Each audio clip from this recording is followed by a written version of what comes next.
How we all doing? How we all doing, guys? How's this lighting? Is this too dramatic? I wanted to kind of have it be more dramatic. How's everyone doing? It's good to see everyone again. Missed you guys. Thank you for the members' messages. Lonely Mage, like D-Stream. Thank you, brother. Tainted Mar, thank you for the €5, my friend. He said, like D-Stream again, but then again, so you don't unlike it. Dilcor, thank you for the 10 Canadian. Said, Return of the King. Yes, we're back. We are back. And 10 gifted memberships from the Lonely Mage. Thank you, bro. Yo, welcome to all the new members.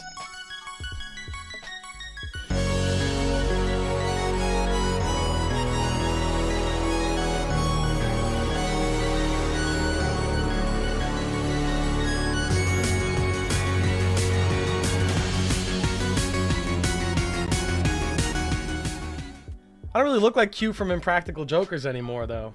Now that I have this haircut, I don't know if you guys have noticed. I cut my hair. looks a little different, I think.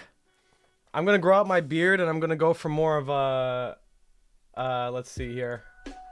Let's do Oscar Isaac. Oscar Isaac. What was it? Ex Machina. I'm going for this right now. Oh, you guys can't see because the windows.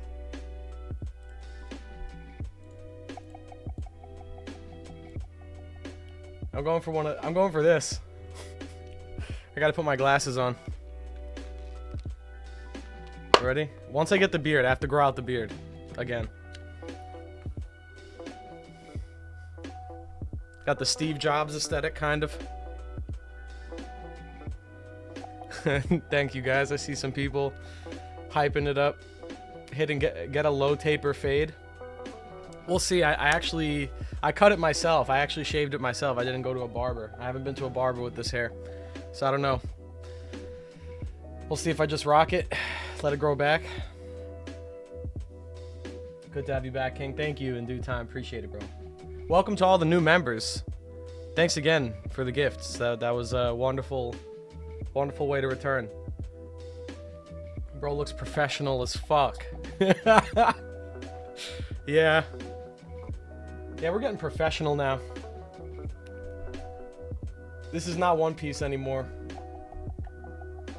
This is one professor. I don't even know, man. I gotta warm back up into streaming. Don't expect some knee-slapping comedy out of me this early. Alright, let me change the settings here. I saw some people were hyping up the accountability list. They wanted me to keep everyone accountable after I disappeared for a fucking month. So much for being accountable, right? I haven't been doing that. We're doing the accountability stuff. I'm actually gonna do it. I'm not gonna do it with this board here. Not enough space on there and not easily legible. What I think I want to do with the accountability list is I'm gonna take it again. I'm gonna do another tally here in this notebook. I'm gonna write next to everyone's name what they're working on. That way. And then we're not going to go through the list every stream, but what I'm going to do is every stream I'm just going to pick a couple names out of the book and be like, yo, Moog, did you hit your jerking off record for the week? Or like, obviously not that fucked up, but like, you know, I'll go through the name and be like, yo, did you hit your record for this? Did you do this? Did you accomplish what you wanted to? I'm going to go through I'll go down the list. It is so good to be back. I agree. I'm ready to read this chapter. I just want to get it over with. I don't want to keep people waiting that have been waiting, you know, for me to read a chapter for a month. Bro, looks like I would trust him with my taxes. Yeah, I don't know. I'm not good with taxes. I actually went to school for accounting for a little bit. I hate that shit. I discovered that after I went.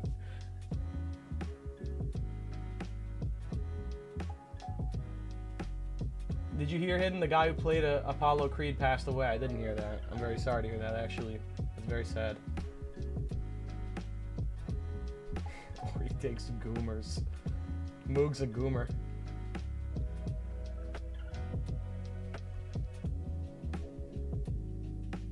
Ladies and gentlemen, we got him. Yeah, let's I don't know if I should. Do we want to do the catching up? I think we should do the catching up after I do the chapters. I want to talk about the chapters first. That way anyone who comes to the VOD or the stream for the chapter, they'll get that, and then we can do some catching up. What I've been up to. I've been up to a lot. Yeah, I've been up to a lot the last month, so we'll talk about that.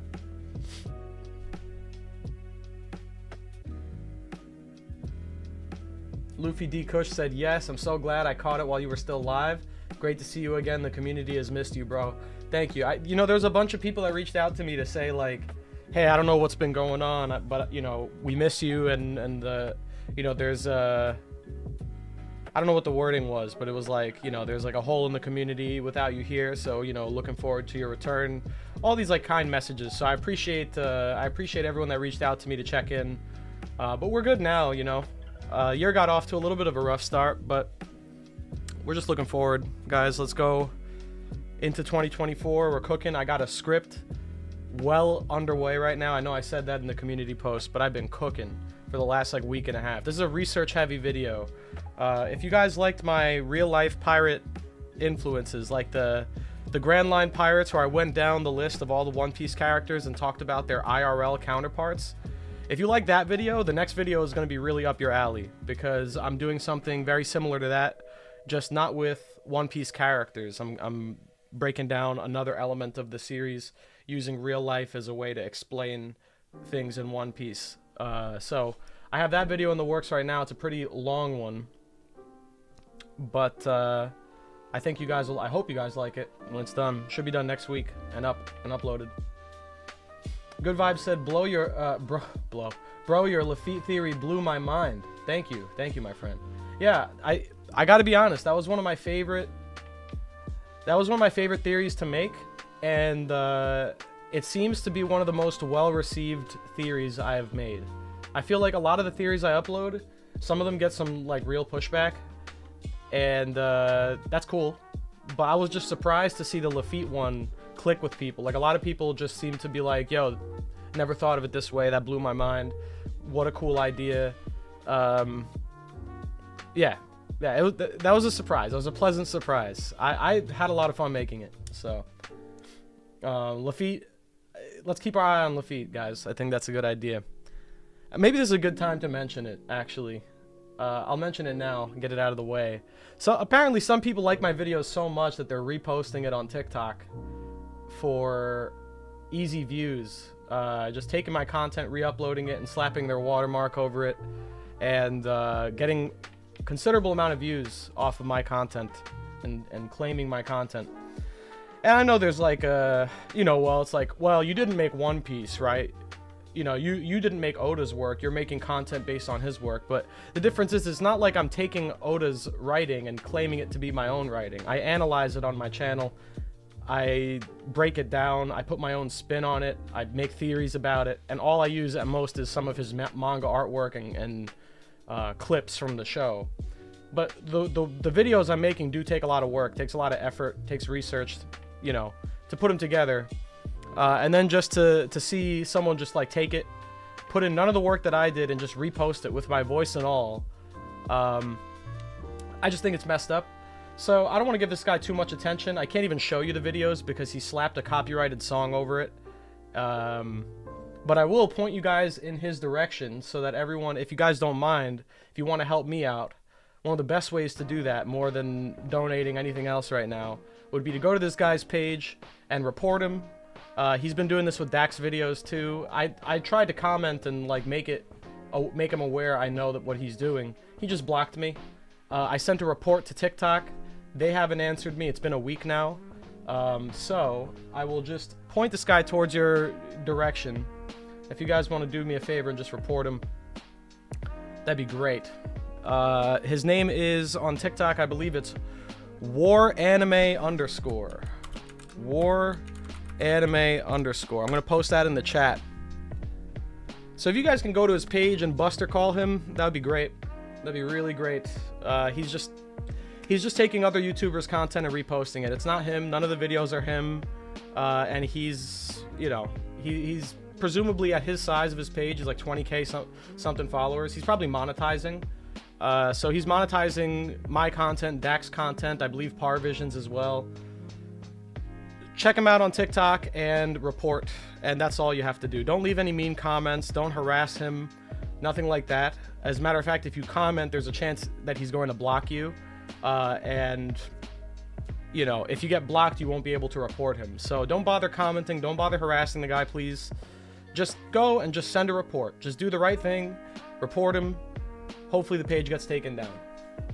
So with that out of the way, yeah, so the reason I brought that up was because the Lafitte, he's currently reposting the Lafitte video in many parts. He took my Lafitte video, he's cut it up into like 8 parts, and he's been posting pieces of it every day, or every other day or so. And he did that with the Akainu video as well. He did it with the Shanks and Mihawk video. He's been taking like the most popular theories I have and doing that. So it just reminded me to like bring that up with you guys. So yeah, feel free to report. That helps me out a lot. TikTok's not listening to me. Customer support at TikTok is dog shit. So that out of the way, let's start chapter 1106. We got a bunch of viewers in here. We got 120 or so. Super Boo Squiggy asked, who is this? I posted him up higher up in the chat. I'll just repost him for anyone that's just getting here. But yeah, go to this guy's page and just send him a report on send a report to TikTok for me. He should have like, I think he has like a picture of Madara or something. But whatever. It's not the biggest deal in the world. I just figured I'd bring it up. Hopefully, maybe if enough people send something out there, TikTok will listen. But let's get to the chapter. We got chapter 1106 on your side. Now what I want to do is I'm going to react to this chapter, and I know we missed a bunch of chapters since I've been gone. So what I'll do is after this chapter's over, I'll go back over the previous chapters and just talk about things that I really liked, and you know what my reactions were when I read it. Because I've still been reading week to week. I just haven't been on the internet very much. All right, so from here on out, I am going to not look at chat, so you guys can fire away whatever you want to say. I don't care. I'm not looking. You can post spoilers and stuff. I'm not looking at the chat. So now I'm starting. And before I do that, I just saw the message come through. Thank you so much, Chance Rainey. He sent a $50 super chat. Thank you, bro. Huge W. That is awesome. Thank you. Can't believe this. Hope you get this needed support, and we will band together and report this. I appreciate you, bro. You didn't have to send a large super chat to tell me. I'm always, you know, I always appreciate your support, man. But that is very kind of you. So thank you. Yeah, oh, you guys can like super chats now. You can actually like them. That's pretty cool. Well, yeah, it seems like other people agree. Thank you, Chance. Hopefully this will actually make a difference. That's my hope. Nice to see you again too, Nanolan. All right. Done looking at the chat. On to the chapter. Let's not delay any further. Actually, hold on.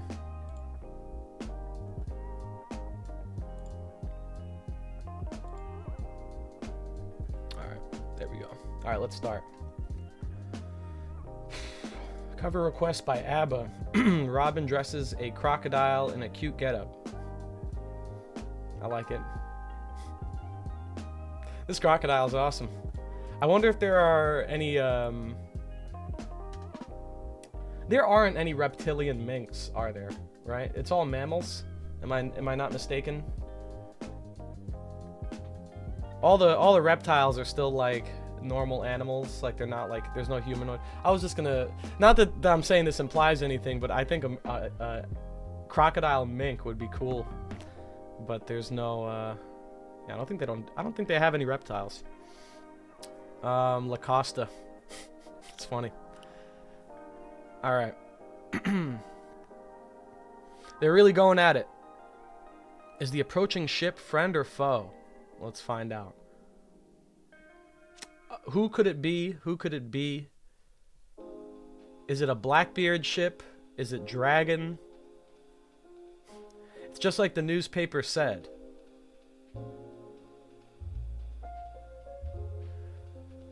Ah, whoa. What the? He already digested all that food? He may gobble us up if we get any closer. Is he even human? Boom. Hey, look out. Not good. We're surrounded by flames. We can't stay on the island much longer. Oh, he's back in Gear 5 already? Pull it together. Don't worry about him being an emperor. Never heard it. I don't think I've heard anyone say that in this story. I feel like whenever anyone's up against an emperor, they're like shitting their pants. Like they don't know what to do. I feel like every time the Straw Hats have even like considered going against an emperor earlier in the story, like it was a big deal. These Marines have hearts of iron here if they're not worried. Let's get him into the Sea Stone Cuffs on the count of 3. 3, 2, 1. Get on the ships. Egghead is done for. Keep blasting into the inferno. Don't stop.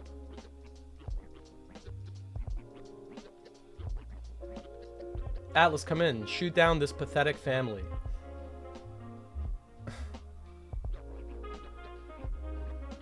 Atlas, let Bonnie know. Huh? Understood, Stella.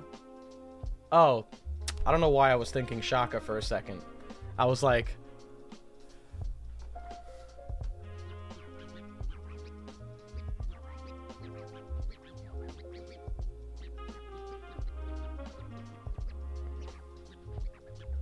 What is she saying? Daddy, please don't shoot. Help us escape alive instead.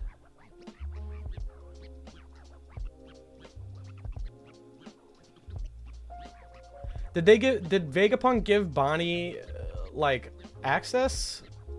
Like command over the Pacifista more than the others? Oh man. Hold on.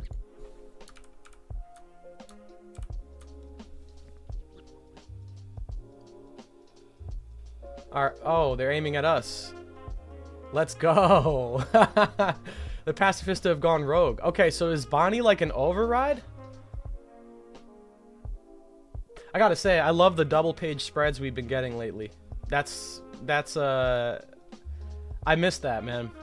I know we got a bunch of chapters like that in Wano, but like I feel like since Marineford we haven't had this many double pagers back to back to back. Egghead's really going hard. This is a great panel, by the way. Bonnie, there's one thing that keeps me up at night. The image of you being killed by your dear father. And Kuma, the idea of your precious daughter dying by your hands. I couldn't stomach such a tragedy. That is the reason I made sure that each and every clone sharing your appearance would be programmed to obey her. Vegapunk, you've outdone yourself, my friend. You've done it. Bonnie, they will prioritize your orders above all else, even commands from the world's overseers. Damn, it doesn't matter if the entire planet is against you, Kuma will always be on your side. Oh, I love that.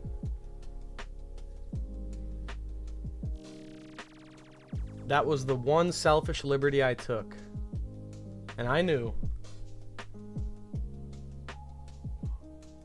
this secret would have consequences. No! What? No way.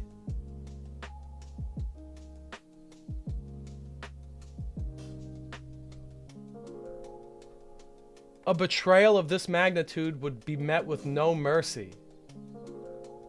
That was not what I expected. Didn't he escape with the Straw Hats? Damn it, Vegapunk. Kizaru, eliminate them and be quick about it.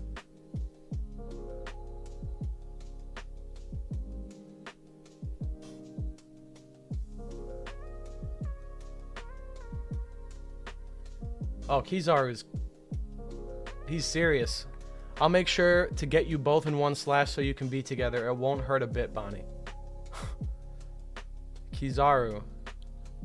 Ah, yeah. Here he comes. Oh, thank goodness. Sheesh.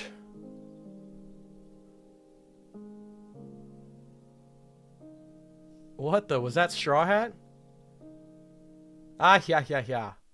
After that snack, I'm at full power. Let's have some fun. Bonnie and Kuma get to spend their last moments together, seeing Nika in the flesh. That is beautiful. Is it me or is the island shaking? Who cares about that now? Somebody stop the pacifista. It's just double page after double page, man. Holy. This was here, right? Okay. Kizaru is not, he took a big hit there.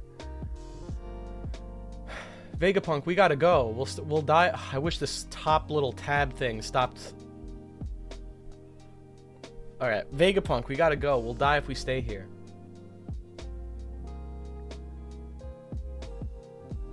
Iron Giant. That rhythm. Nika? That's right, I've always looked up to him. They say Nika would come along laughing to this rhythm.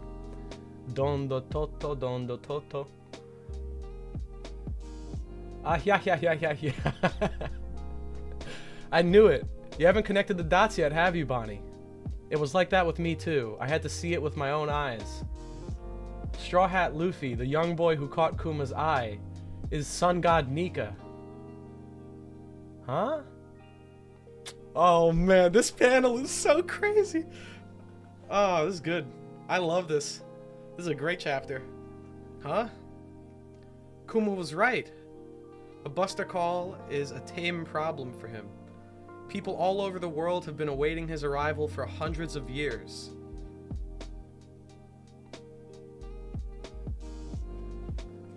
This is kind of almost implying that Luffy is the sun god Nika, not just a guy with the powers. I don't know if there's any time shenanigans going on here or something prophetic. It could be, hear me out, it could be that Madame Charlie's ability to see into the future is not unique to Madame Charlie. There could have been someone, because like there's a big question, right, which is like, how on earth did all this prophecy get predicted down to the day, like with Odin, right? Like how Odin said in 20 years he'll arrive. How did all these prophecies get predicted down to the day almost? Or Roger knew he was too early and all these things. It almost seems like there's a set timeline for what's supposed to happen in the One Piece world. And it makes me wonder if there was someone like Charlie 800 or 900 years ago who predicted this, right? Like the concept of Nika didn't exist in the Void Century until that fortune teller, whoever it was, saw this in the fortune, in the future. Like they peered 800 years into the future and found this vision of this guy with white cloudy hair and stretchy cartoon powers. And it's not that Luffy inherited this power from someone else, but the powers of Nika are his own. Like this, his creation, like his creativity is what made Nika's powers the way they are. Like that could be the case. I don't know.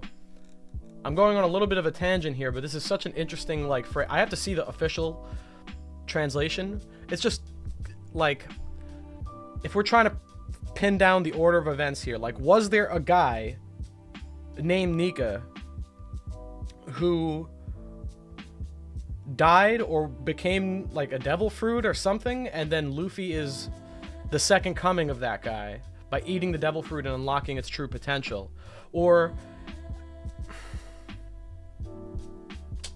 but you know what the thing that breaks that theory down is that the Goro talk about how the Gum Gum fruit was not awakened in 800 years or whatever. It hasn't been awakened in a long time. That implies it was awakened before at some point. So there has to have been another Nika user, right? And then there's the question of Joy Boy. Like, who was Joy Boy then?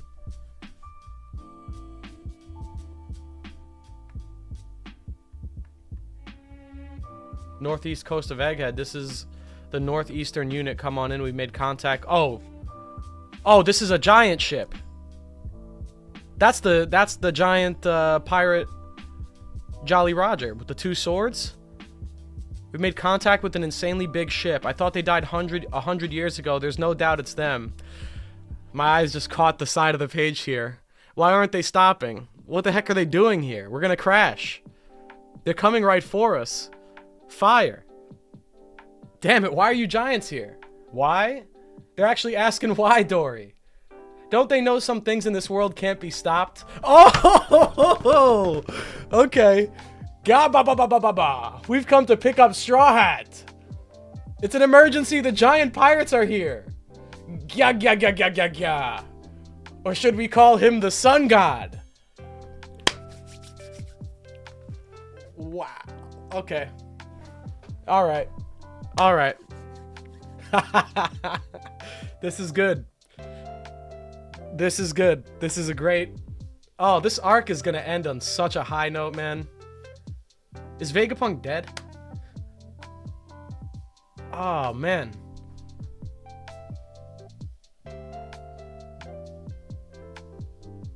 They're calling him the Sun God, straight up. Damn. Alright. Okay.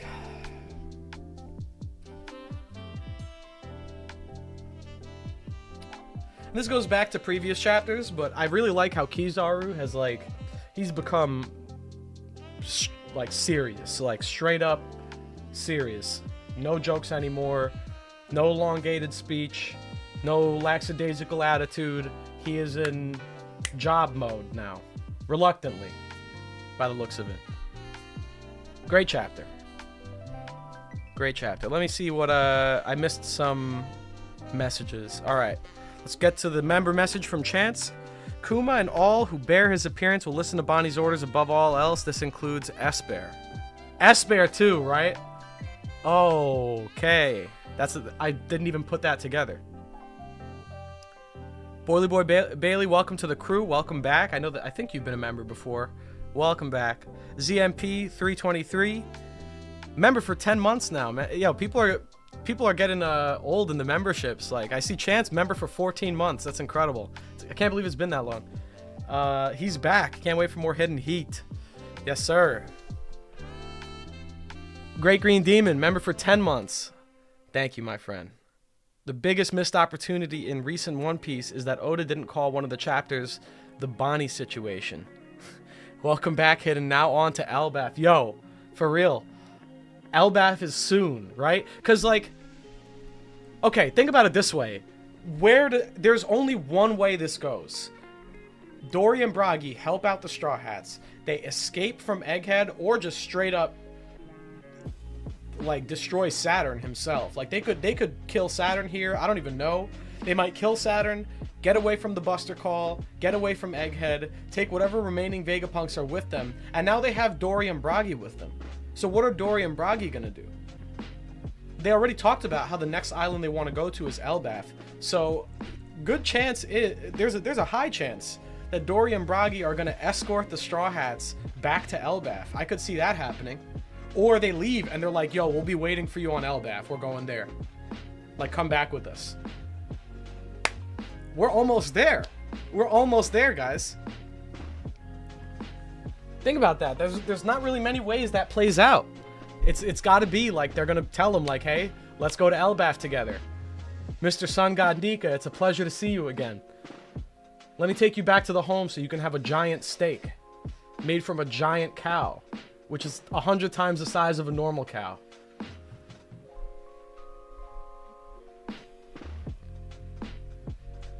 Vid, thank you for the $10 donation. Appreciate it, my son. Welcome back, homie. Hope all is going well. All is going well lately. Now we're doing well. We're cooking. Dilcor, thank you for the message. Ka-ba-ba-ba-ba. What a chapter to return on. Yeah, I agree. Holy. I always get hyped seeing Dory and Bragi back on the screen, man. These guys, such good characters. And you wouldn't think, like, coming off a Little Garden, that they were going to be such an important part of the final saga, especially alongside Shanks. But they're turning out to be like major players. It actually is crazy to think about now. When we were back at Little Garden for the first time meeting them, right into the Grand Line. I mean, looking at this, if the Straw Hats were not liked by these two guys, like if they were assholes that happened to stumble onto the island and Dory and Bragi did not take a liking to them, there's a good chance they would have all been wiped 2 islands in to the Grand Line. Wiped. There is no shot the Straw Hats could have done anything to fight these guys. Not a shot. I mean, I'm assuming these are like almost Yonko Commander tier fighters. Like these are, I don't know if I would put them on the same like level as Shanks's like main guys like Beckman, Yasopp, Lucky Roo, but I'd put them pretty close. If I'm gonna be real, these guys are captains in their own right. I'd put them pretty high up there. Like maybe not Yonko Commander for like Shanks, but I think these guys could scrap with King. I think these guys could easily duke it out with King. Cracker would be a no contest as far as I can tell here. I don't know, guys. These guys are intense. Dory and Bragi are intense. They're not just any Elbaf giants. They are the captains of the Elbaf giant pirates. Like possibly some of the strongest giants from Elbaf. You know how Elbaf has those 2 elders, like the 2 giants with the beards and all that, like the really long beards? I have a feeling that Dory and Bragi are going to be the next... I keep dropping my pen. They're going to be the next 2 elders. These are going to be the 2 elders to succeed Elbaf's current elders, one of which who's dead. But I mean, these got to be like the cream of the crop from Elbaf, right? I respect them big time. And Dory and Bragi may have been the strongest characters that Luffy encountered for a very good chunk of the story in retrospect. Like there's no one in Baroque Works that comes close. Enel doesn't come close in my opinion. No one in Water 7 comes close. Moria and no one at Thriller Bark comes close. The only time we start seeing real heavy hitter characters is Marineford. So up until Marineford, in retrospect, Dory and Bragi are the 2. Oh, I guess Mihawk. Yeah, Alberona, that's a good point. Okay, Mihawk aside, because Mihawk is also really early on. Mihawk and then Dory and Bragi are like the strongest characters that the Straw Hats meet for like the first half of the story, in retrospect, which is kind of crazy. And now here they are, just tearing up an entire Buster Call like it's no one's business. Good point, though. Yeah, Mihawk is also insane. Considering they meet Mihawk at, what, chapter 50? I think it's like chapter 50 on the dot is Mihawk comes in. That's insane to think about.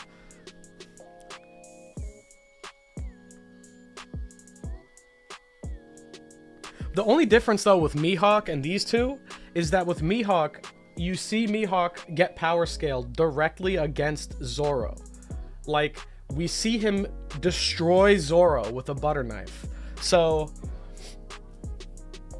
we already know, like when we meet Mihawk, we know already off the bat, world's strongest swordsman decimates Zoro without even breaking a sweat. It's already clear from day 1 Mihawk is a top level character. When we meet Dory and Bragi, it is not made clear that these guys are this strong, you know? Maybe on the surface level, you'd be like, well, yeah, of course they're that strong. Look at how big they are. They're like the size of a mountain each. But yeah, no, I'm just, I know I'm rambling on about this. I just think it's really cool that Oda's taken a character from so far back and turned them into absolute powerhouses and made them Final Saga tier characters. That is sick to me.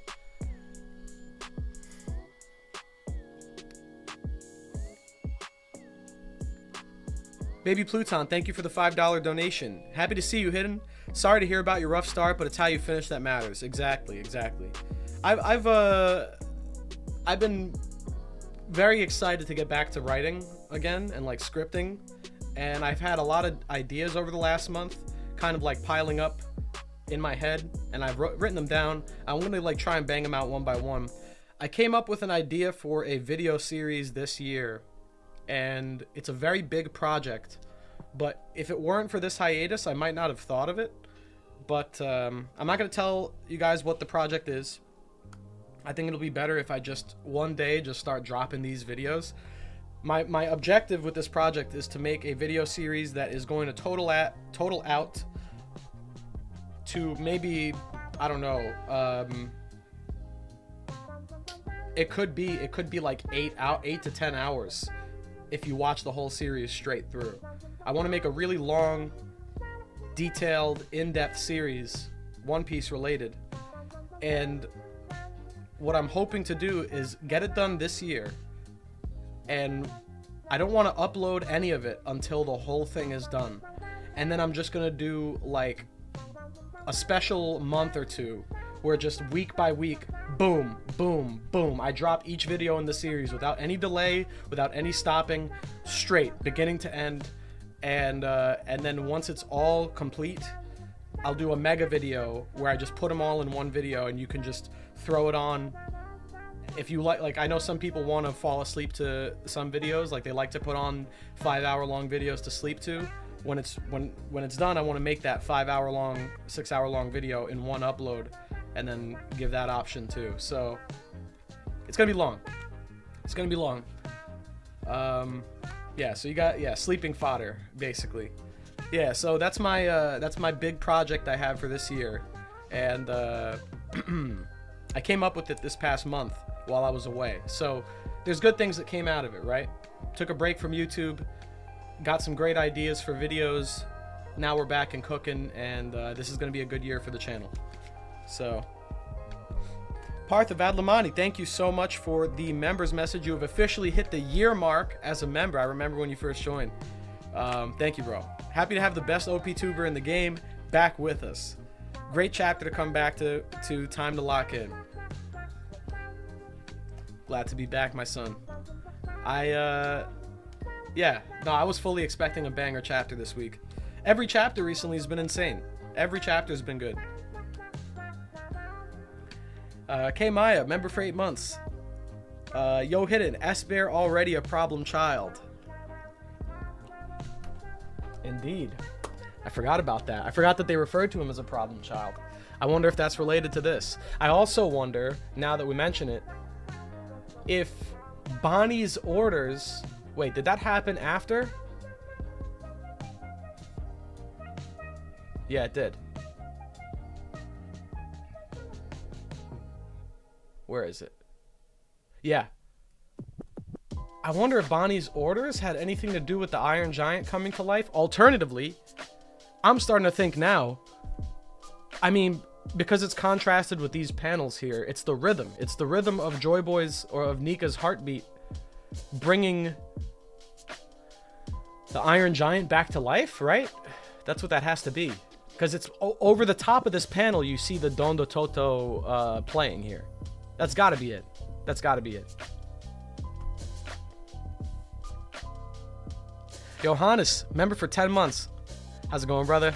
By the way, I didn't get to say it in the chat. I thought that piece of art that you made was very, very amazing. Very, very talented, man. I would never be able to do that. So, good shit. So when the Iron Giant woke up 200 years ago, was it because someone else awakened Nika then too? Maybe they got defeated and now we try again. Interesting. Interesting. It could have been that, or it could have been enough people doing the dance, doing the music, right? Like in protest, in celebration, right? Because it was like around the time of the Fishman Island protests or whatever, like the Fishman rights protests. It could have been that in protesting they did the Nika dance, and that many people collectively doing the dance could have awakened the robot at that time. That's also a possibility. But yeah, I mean, that's also like what you said. That's a great idea. I could see it being that the last time it was awakened, I have to see the chapter again where they talk about it. Is it 1044? Hold on. When was the last time it awakened, according to them.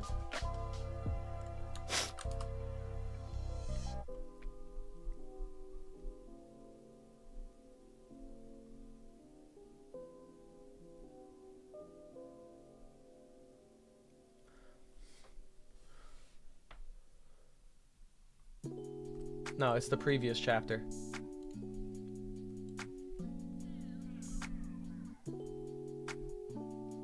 So this is the thing though, right? Okay, so number one, you have Zunisha talking about how this is the first time Zunisha's heard the drums of liberation in 800 years. So if someone awakened the Nika fruit at some point prior, it couldn't have been, I mean, unless Zunisha was just not around for it. This is the first time Zunisha's heard it in 800 years. And then there's a previous chapter, one of them, where the Gorosei talk about... No.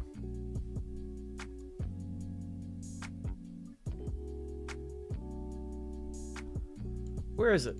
There's a chapter where the Gorosei are like, there's no way that fruit awakened.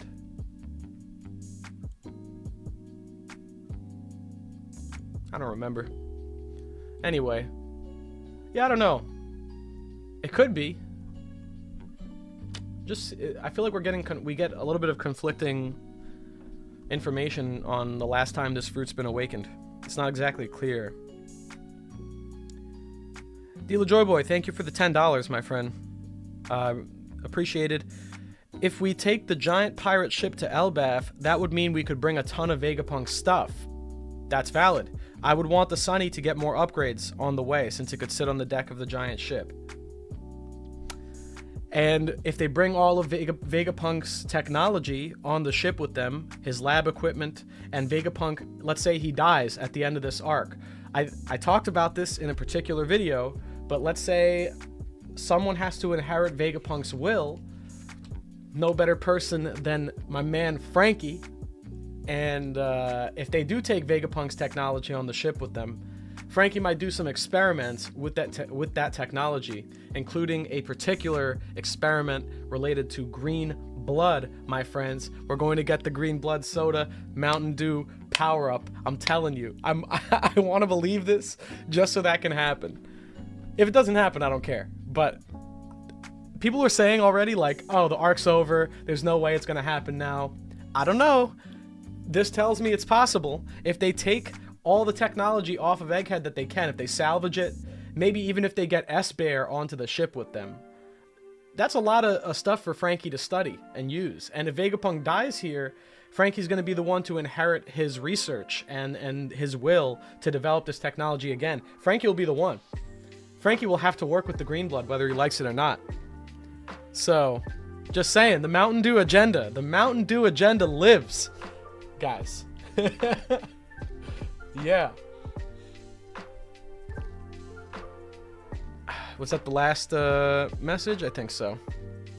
Oh, we got another one. Thank you for the $5, Pats GFX. I think it says you're a member too. For a while. Have you changed your name since being on the channel? Apologies. I feel like I don't remember you joining the members, but thank you. Thank you for being a member of the crew. You might have been gifted it earlier in the stream. It's probably what it is. Either way, thank you for being a member of the crew. Thank you for the $5, my friend. What if the Buccaneer Sin was doing the Nika dance that woke the robot up? It could be. I mean, I feel like the greater sin there, if that's the case, their biggest sin is even knowing about Nika in the first place. It seems like the world government wants to cover up any and all knowledge of Nika's existence. So a race of people whose like patron god is sun god Nika, and that they carry this story on through oral tradition and dance and music. The fact that it's their, like, if Nika is part of their culture specifically, that's their sin, right? That's the sin that the world government has pinned them with, is what the world government would probably deem as idolatry or believing in some sort of false god in their view. Because the world government believes the celestial dragons and Emu are the true gods of the One Piece world. So anyone else staking the claim of God is, to them, a false idol. So I could see the world government just treating any Nika worship in general as not heretical, because it's not really religious. It's like semi-religious for the world government.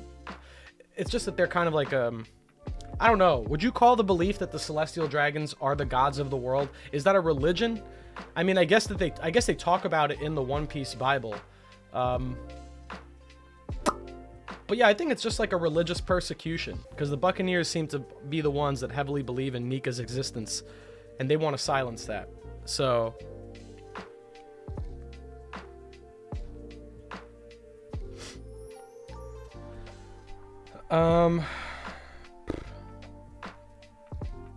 Manacro, yo, thank you so much for the big dono, man.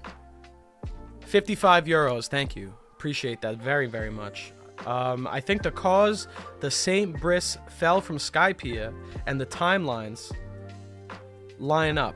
They activated a dial that had the sound of drums saved on it, because Usopp also got them from there.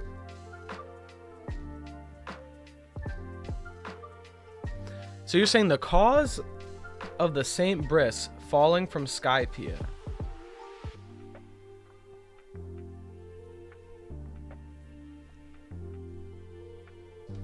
So are you saying that? Oh, I think because the Saint Brice fell from Skypiea and the timelines line up. You think they had a dial of the drum? But what would that have had to do with the Saint Brice falling from Skypiea? Are you saying that when the Saint Brice was said to have gone to Skypiea, lines up with when the Iron Giant woke up? Like, was it? Because they said the protests were like 200 years ago. Is the Saint Brice from 200 years ago? That'd be an interesting little connection. How close is that to the red line, though? Like, I have to wonder. And also, would the sound of a tone dial be able to really travel that far? Let me look up Saint Brice, One Piece Wiki.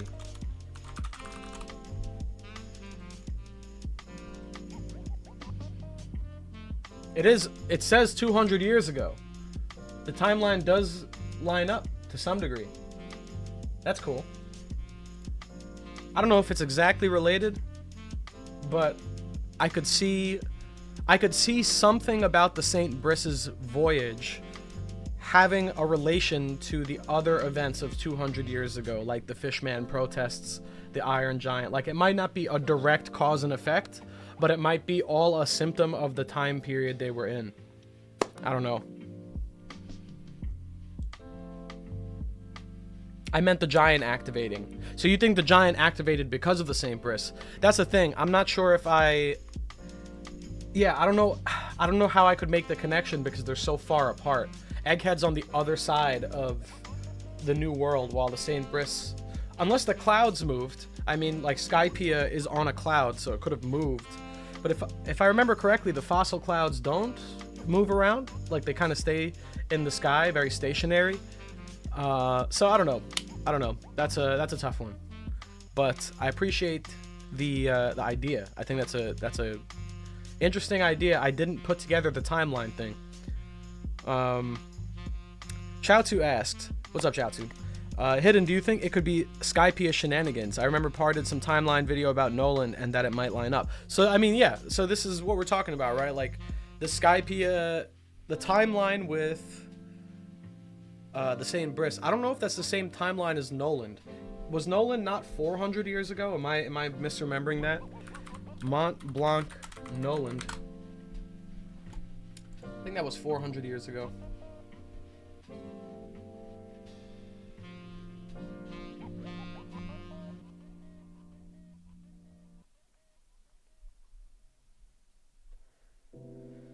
Okay, current year in One Piece. 1122. Yeah, the current year in One Piece is 1522. So 400 years for Noland. That was 400 years. Manacro, thank you again. Oh, appreciate the donos, man. You could always just, I mean, send a chat, but thank you very much.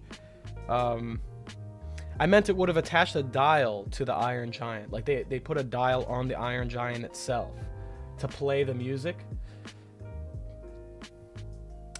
I like the line of thinking. I do like the idea, and I talked about this in the Green Line video, of like how the Skypieans use the dials for storage and technology what the Lunarians might have done. Maybe devil fruits were for a similar purpose, but I could see a world in the past where the Skypians were more intimate with the Blue Sea. And it could be, yeah, dial technology could play a part. Vegapunk uses dial technology in Egghead Island, which implies that the people of 800 years ago also used dial technology, right? Because if this is supposed to be a city reminiscent of the ancient kingdom's technology, and this island is using dial technology pretty openly and frequently, then that means the ancient kingdom used dial technology too, right?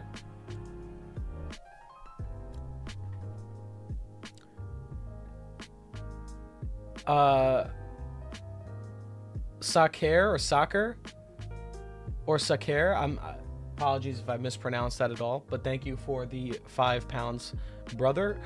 Chapter 116 is called Giants. Chapter 1106 is called On Your Side. Oh man. Giants on Your Side. Also in 116 they mentioned Elbaf's god who protects who's right. Let's go back to that chapter just for fun, shall we?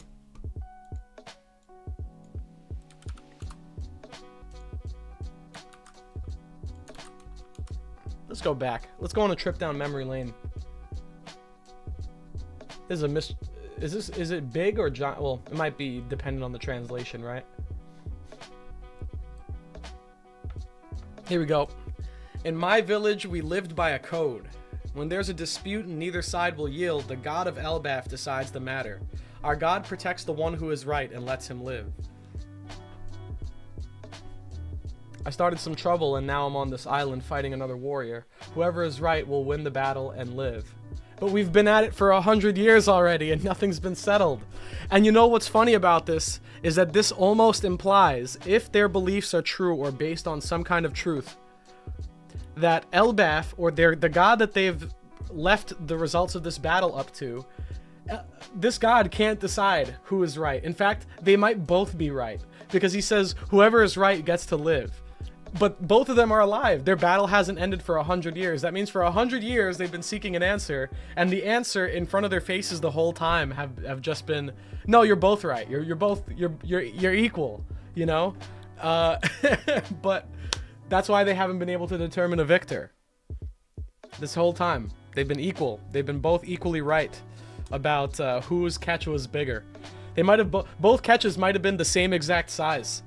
For all we know, the same way that Zoro and Sanji argued about their, like, which one was bigger, it could have been with Dory and Bragi, because both islands, both like skeletons on Little Garden, look about equal in size.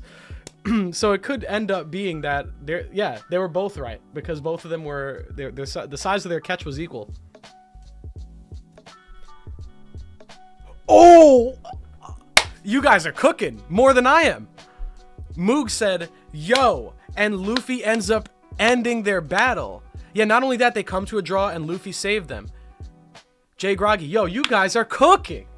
You guys are cooking. Wait, so they were at battle for 100 years, and then their god, the sun god, arrived at Little Garden and ended their fight.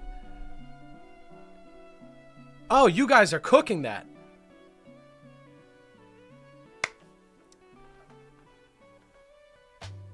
Well.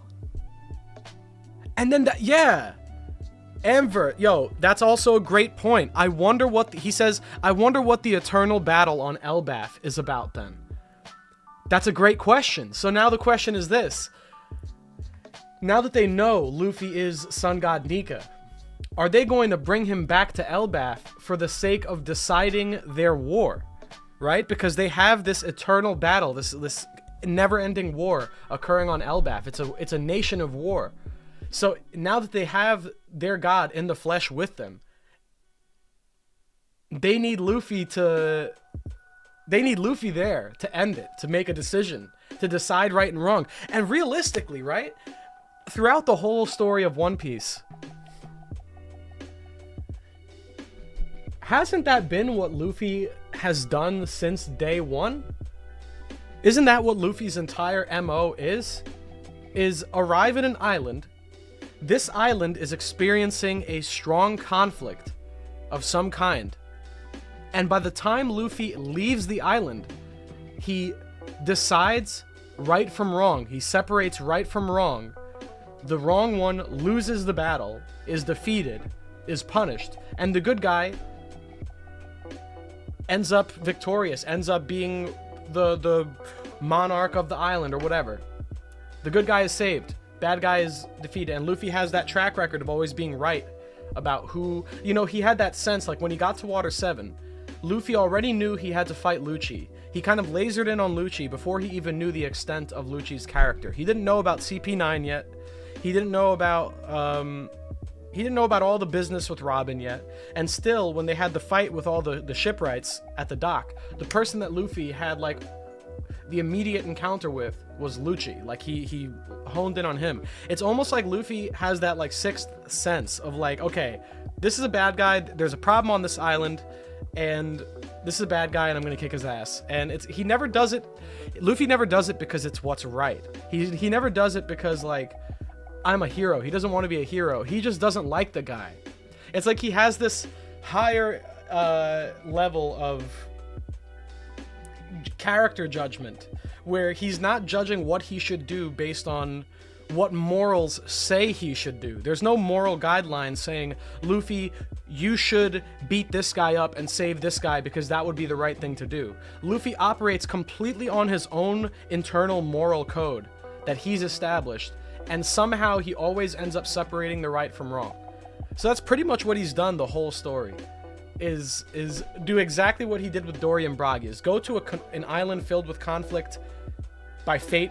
Some course of fate guides him there, and he leaves having fixed and settled the conflict completely by the end of the arc.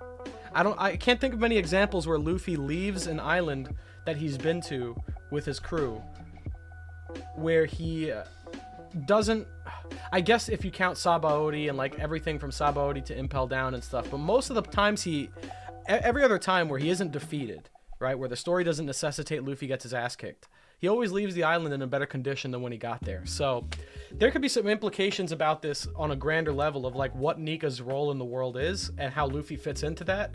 And big tangent over. I just think that's a really cool thing that you guys pointed out. I never put that together.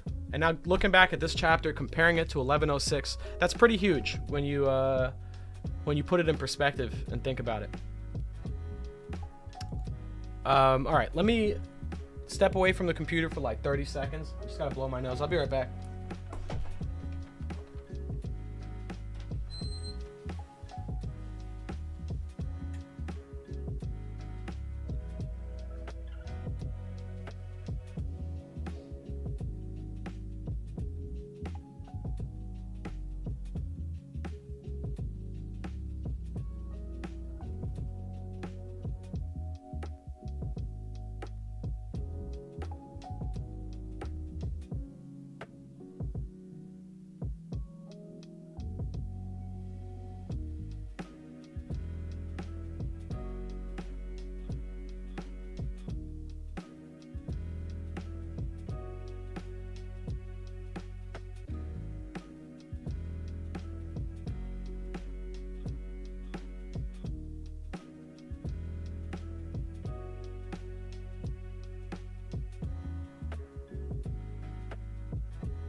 Dexter said, I don't know if Hidden missed my super chat.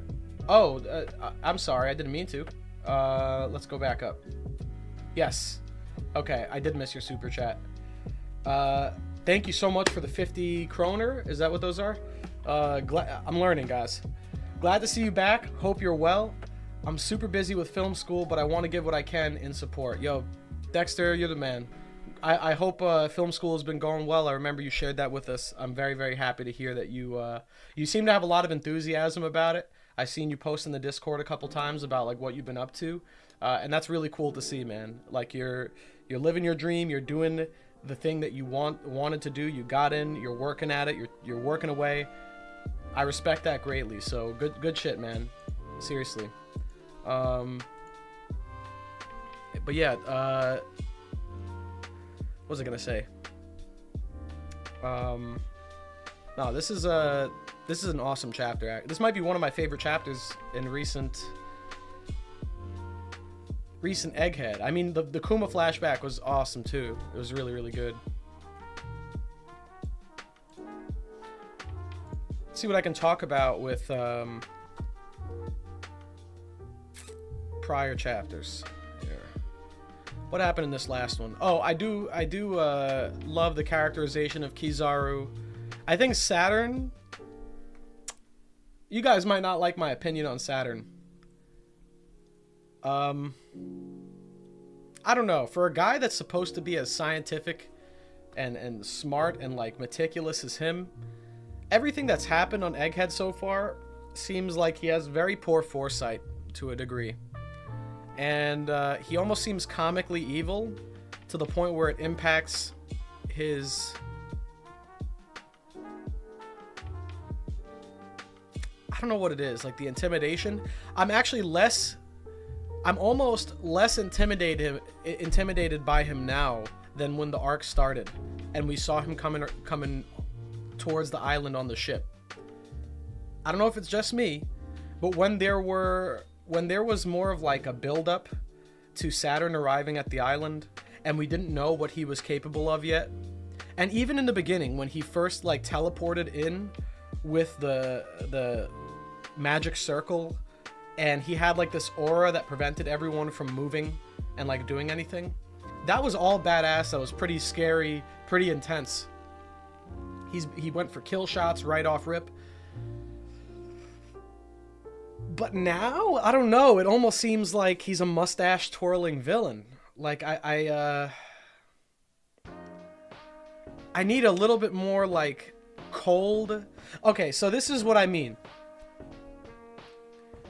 When I think of like an evil scientist, but not like a Caesar type mad scientist, I mean like an evil scientist, like a doctor who wants to experiment on people, who wants to proliferate death for the sake of their experiments, but in a very highly malicious and cold, calculated way.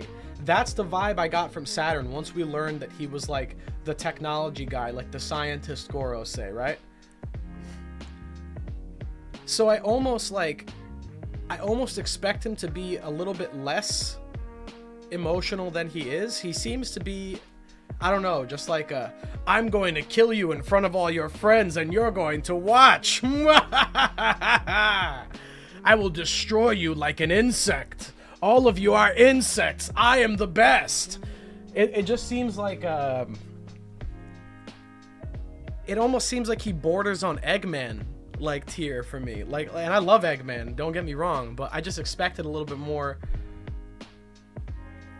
calculated evil from Saturn. It feels almost like a comic book evil we're getting right now. So I'm not ripping on him. I think Saturn's fine overall. I just feel like maybe a little bit of the allure of the Gorosei has rubbed off, like, or like come away a little bit, because I guess that's what happens, right? When you remove the mystery from a character, like once we get to see what they're capable of, we get to see their true motivations and the way that they actually think.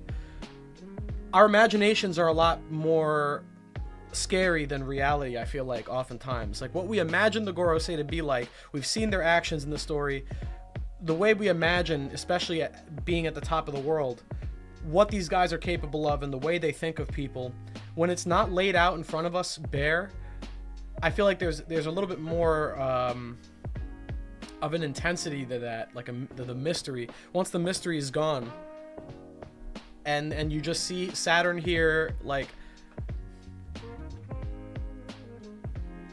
letting Gear 5, like knowing what Nika is and just letting Luffy eat snacks in the corner, kind of like taking him lightly. Like if this is supposed to be the mortal enemy of the world government,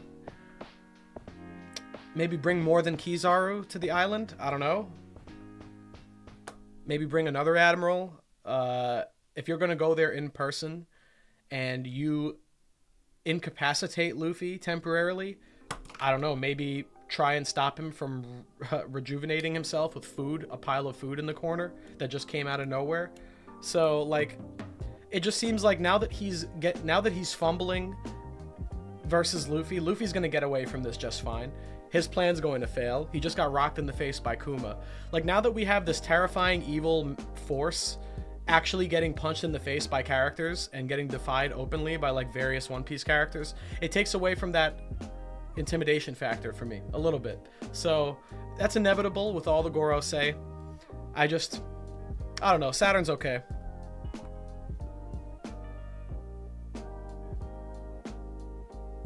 Tainted Marth said, not gonna lie, I think Saturn might be the one guy of the Gorosei who's so high up on his horse that he underestimates basically anyone. I could see it being written off as that too, like he's so intelligent that he just sees everyone else as like he describes insects, like they're just not capable, they're just stupid. So he underestimates everyone around himself because he's so smart.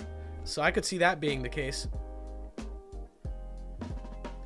I feel like for me, if you're going to make a villain and the main trait of that villain is being like a smart guy, like a smart doctor, scientist, or whatever, it's a lot harder to write that type of villain than a standard just bad guy criminal gangster like Doflamingo, let's say, because you have to make the villain do smart things. Like I feel like the villain has to, I don't know.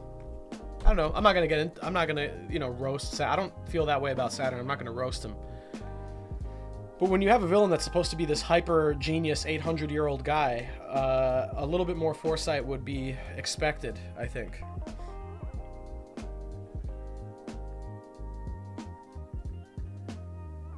He's a big spider waiting to get stomped. I would love to see like Nika make a giant foot and just stomp Saturn like a bug. It's funny too that he refers to other people as insects when his lower half of his body is a spider. Like bro, look who's talking. What are you talking about?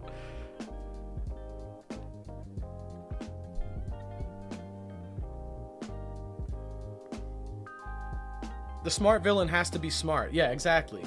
If they do things that aren't exactly smart, it kind of undercuts the premise of the character for me.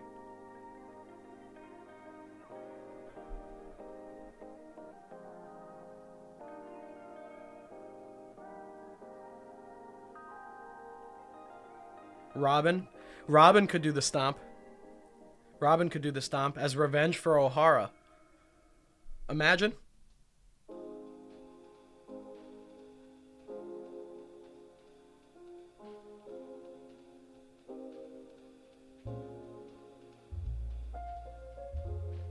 Luffy making the entire island a funhouse is so awesome. I love that too. I remember people used to theorize about Luffy's Devil Fruit Awakening, and they always talked about how Luffy would make the entire world a funhouse, basically, like a bounce castle. I remember that being like a theory. And we're seeing it now. Like, the whole ground is bouncy. Like, the whole island itself is shaking. I visualize it in my mind almost like the island is shaking like pudding. Like, you know the little cup of pudding? Like, you put it on a thing and it's just like a big wobbly... Or like Jell-O. That's how I picture the island when Luffy goes Gear 5. I think that's a nice little comparison. Saturn has clearly never encountered fire ants. That's why he's underestimating the Straw Hats. Yeah. He's never encountered fire ants. He's never encountered house centipedes. I'm pretty sure those hunt spiders. So he'd be screwed if there was a devil fruit for that. What other crazy bugs are there? Wasps? Yo. A wasp devil fruit would go nuts. I know there actually is one. One of the Tontada has it, right? The Suzumebachi devil fruit. Yo, Manacro, I missed your super chat. Thank you so much for the 22 euros. Do we know if the Iron Giant started climbing at the bottom? Because if the red line is as high as it is deep, the red line should be slightly higher than Skypiea. I've always wondered about that, actually. Like, is it above the normal cloud line? Because I know that if I'm not mistaken, when it comes to clouds, there's multiple layers to clouds, right? There's like this different spheres of the atmosphere. Is the red line higher than Skypiea is the question, right? Is it higher up? I wonder. I would be curious to answer that question. Let me Google that and see what turns up.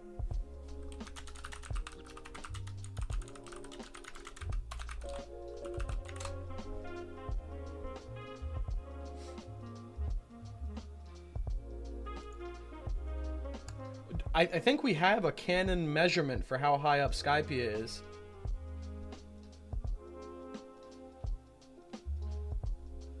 Right? How high up is Skypiea? We're gonna figure this out.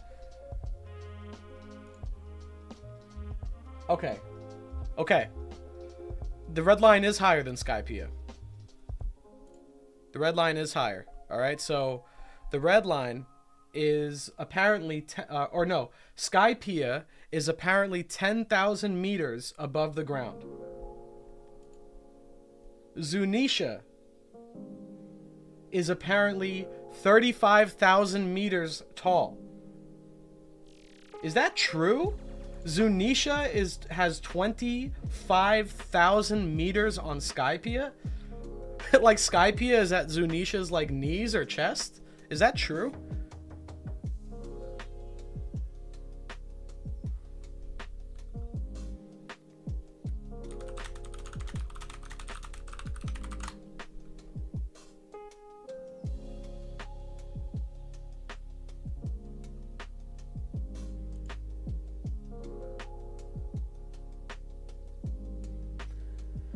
So we don't know how tall the red line is canonically. We know how deep it is because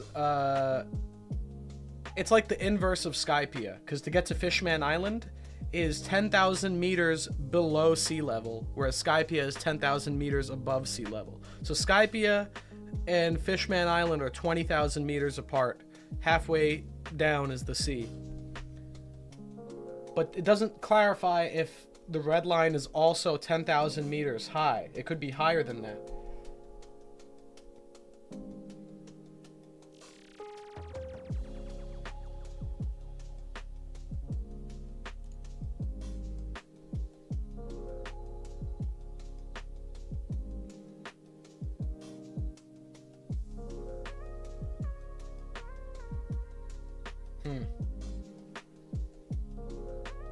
How high is Reverse Mountain? Reverse Mountain would tell us how high the red line is, right? Let's see if I can find that. The red line, no, Moog. The red line is 10 kilometers. Is it 10 kilometers? Well, no, that would be 10,000 meters, right? Yeah. So, no. It's 10,000. It's 10 kilometers down. Deep. I'm pretty sure Hachi was the one that talked about it. He said how deep the red line went, and that's how you would get to Fishman Island.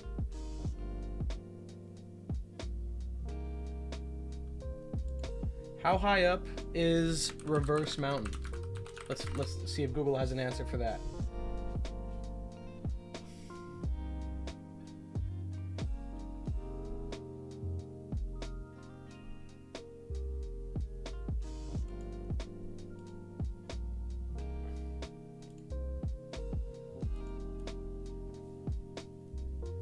Didn't read my super, you coward. Did I miss it? Wait. Where's your super? Oh. Okay, I missed it. Thank you for the 2 pounds, Muglatan. Elbaf is Blackbeard's arc. Fight me. My friend, this will be yet another theory I think we are split on. I think Elbaf is going to be the Cross Guild. Cross Guild and Red. Honestly, it might not even be the Cross Guild. I really think we might get a full focus on the Red Hair Pirates. And if we get another Yonko pull-up to Elbaf, I feel like the Cross Guild is going to be it. I'm still banking on that. Blackbeard is later. I really feel like Blackbeard is later. I could be wrong. As a matter of fact, you might be right about... Oh, shit. You know what? You might be right. You might be right. Okay, hear me out.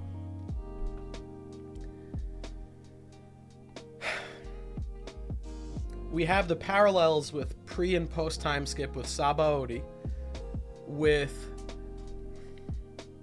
the Straw Hats pulling up to the end of one half of the Grand Line, essentially.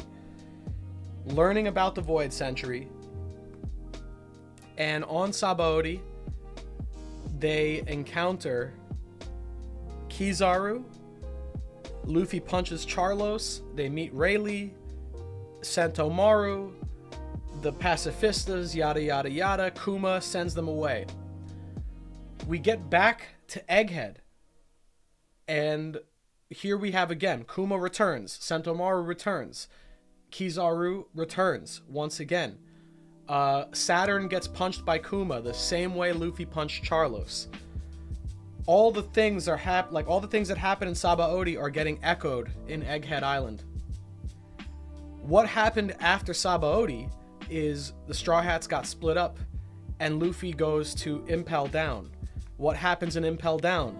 Luffy comes face to face with Blackbeard, and Blackbeard basically sets off the events, especially if we count Bonaro Island as part of that little arc.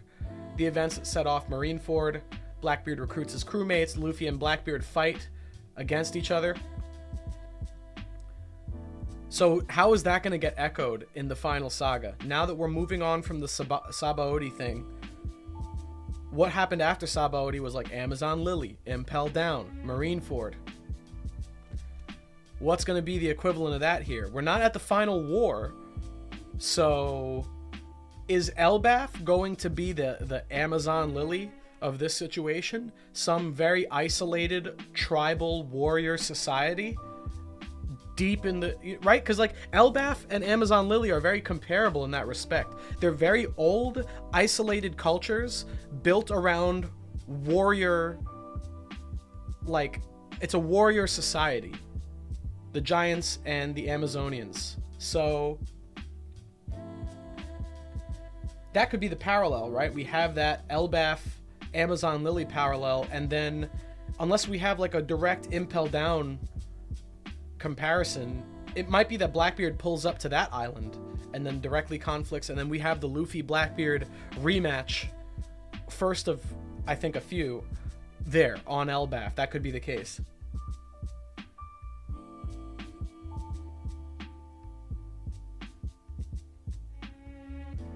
Brandon King said, a popular theory I heard was Kuma's, Luffy's, and Bonnie's fruits combined would cause all the Straw Hats to be sent through to different time periods, split through time, not space. That's cool as well.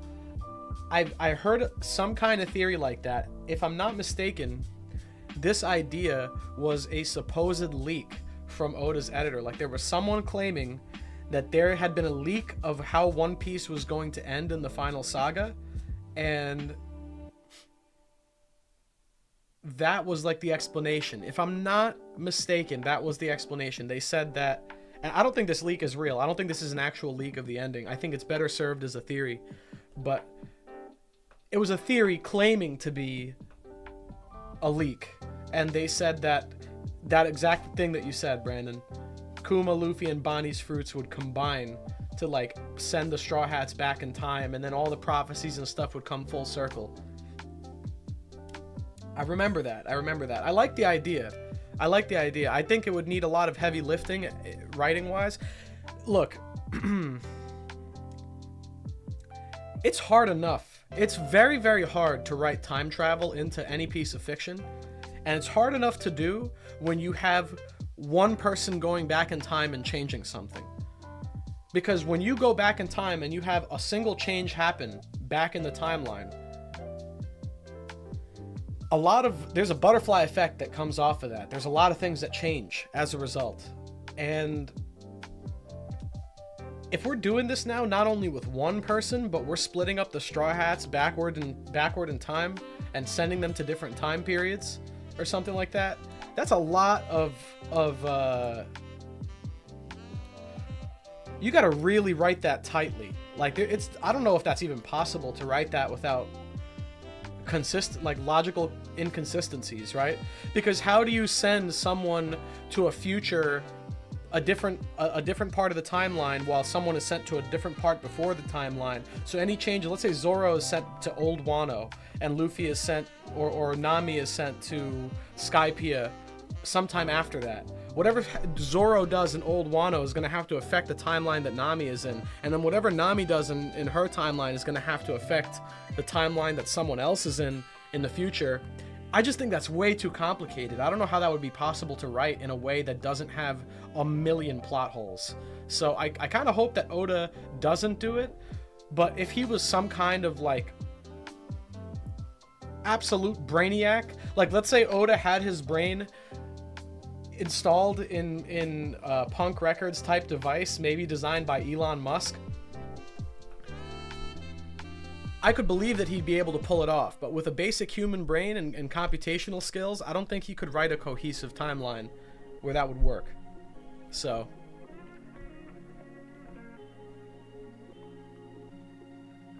this is an amazing panel, by the way. This is another good one. I like this panel a lot from the last chapter.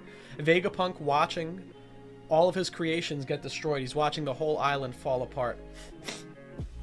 Let me grab some more tissues. I don't know, when I talk a lot, my nose gets stuffy.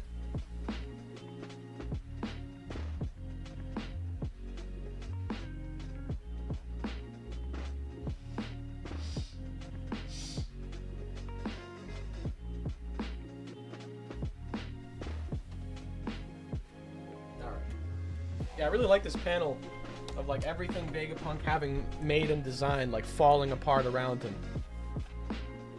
I think it's a very somber moment, you know, especially because you know that Vegapunk designed all of this from the heart. You know that this was like his life's passion, his life's work. Everything on this island was like him materializing his own dreams and fantasies of like what the future could be using technology, etc. And it's all crumbling. We're all around him. All he can do is watch as his life's work is destroyed by the very people that funded it. So I guess that's the monkey's paw, right? You work with the world government, they fund your shit, and then you don't follow their orders to a T, which by and large are going to be awful, cruel, evil directives. You don't follow them to a T, you get, you know, the celestial dragons give and take away, right? They destroy the very things that you built up. So it's almost like a tragic irony, because to a degree he almost deserves it that all of this got destroyed, because he funded his research off of the suffering of it's not that he contributed to the suffering necessarily through his research. I mean, I guess the pacifist is due. I don't know, actually, in a way. Actually, you know what? Fuck Vegapunk. I hate Vegapunk now. Just kidding. No, I don't know. Like, I don't know, man. Like, I'm thinking about it. I'm trying to follow the rationale. You're funded by the world government, so all the money that's coming into your pocket for your research is coming from slave labor, most likely. And then you're using that money to build super weapons, which the world government uses to consolidate their power even further. I mean, you kind of set yourself up for that. I don't know, man. Vegapunk kind of deserves that, no? He deserves this moment. As much as I like the guy, I think he has good intentions.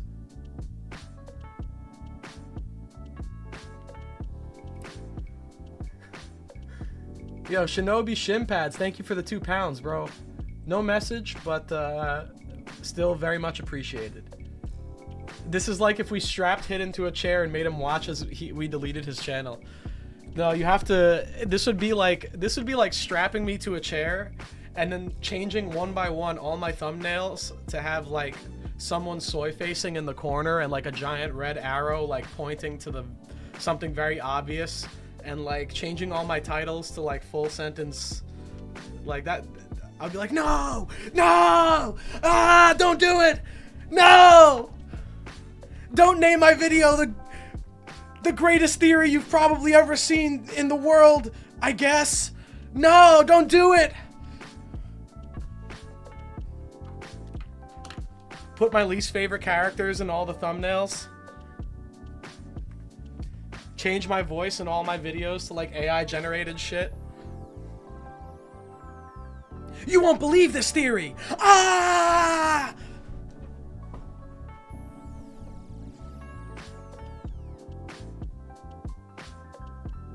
What do you mean your theories are called that? Yeah, they are. I guess they are. Right. Now we know what prank to pull when we get drunk. That goes beyond prank. That's torture.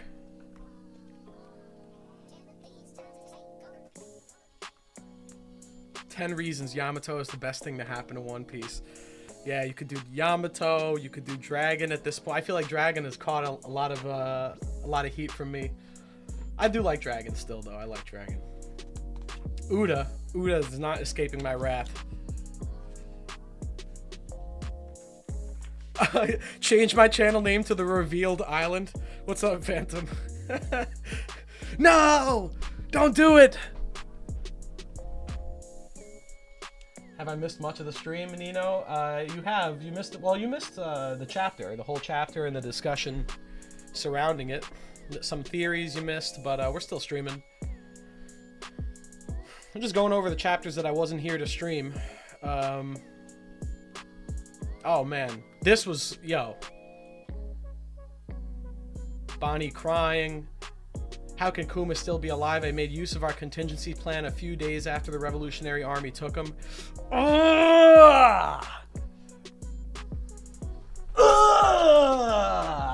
Hold on.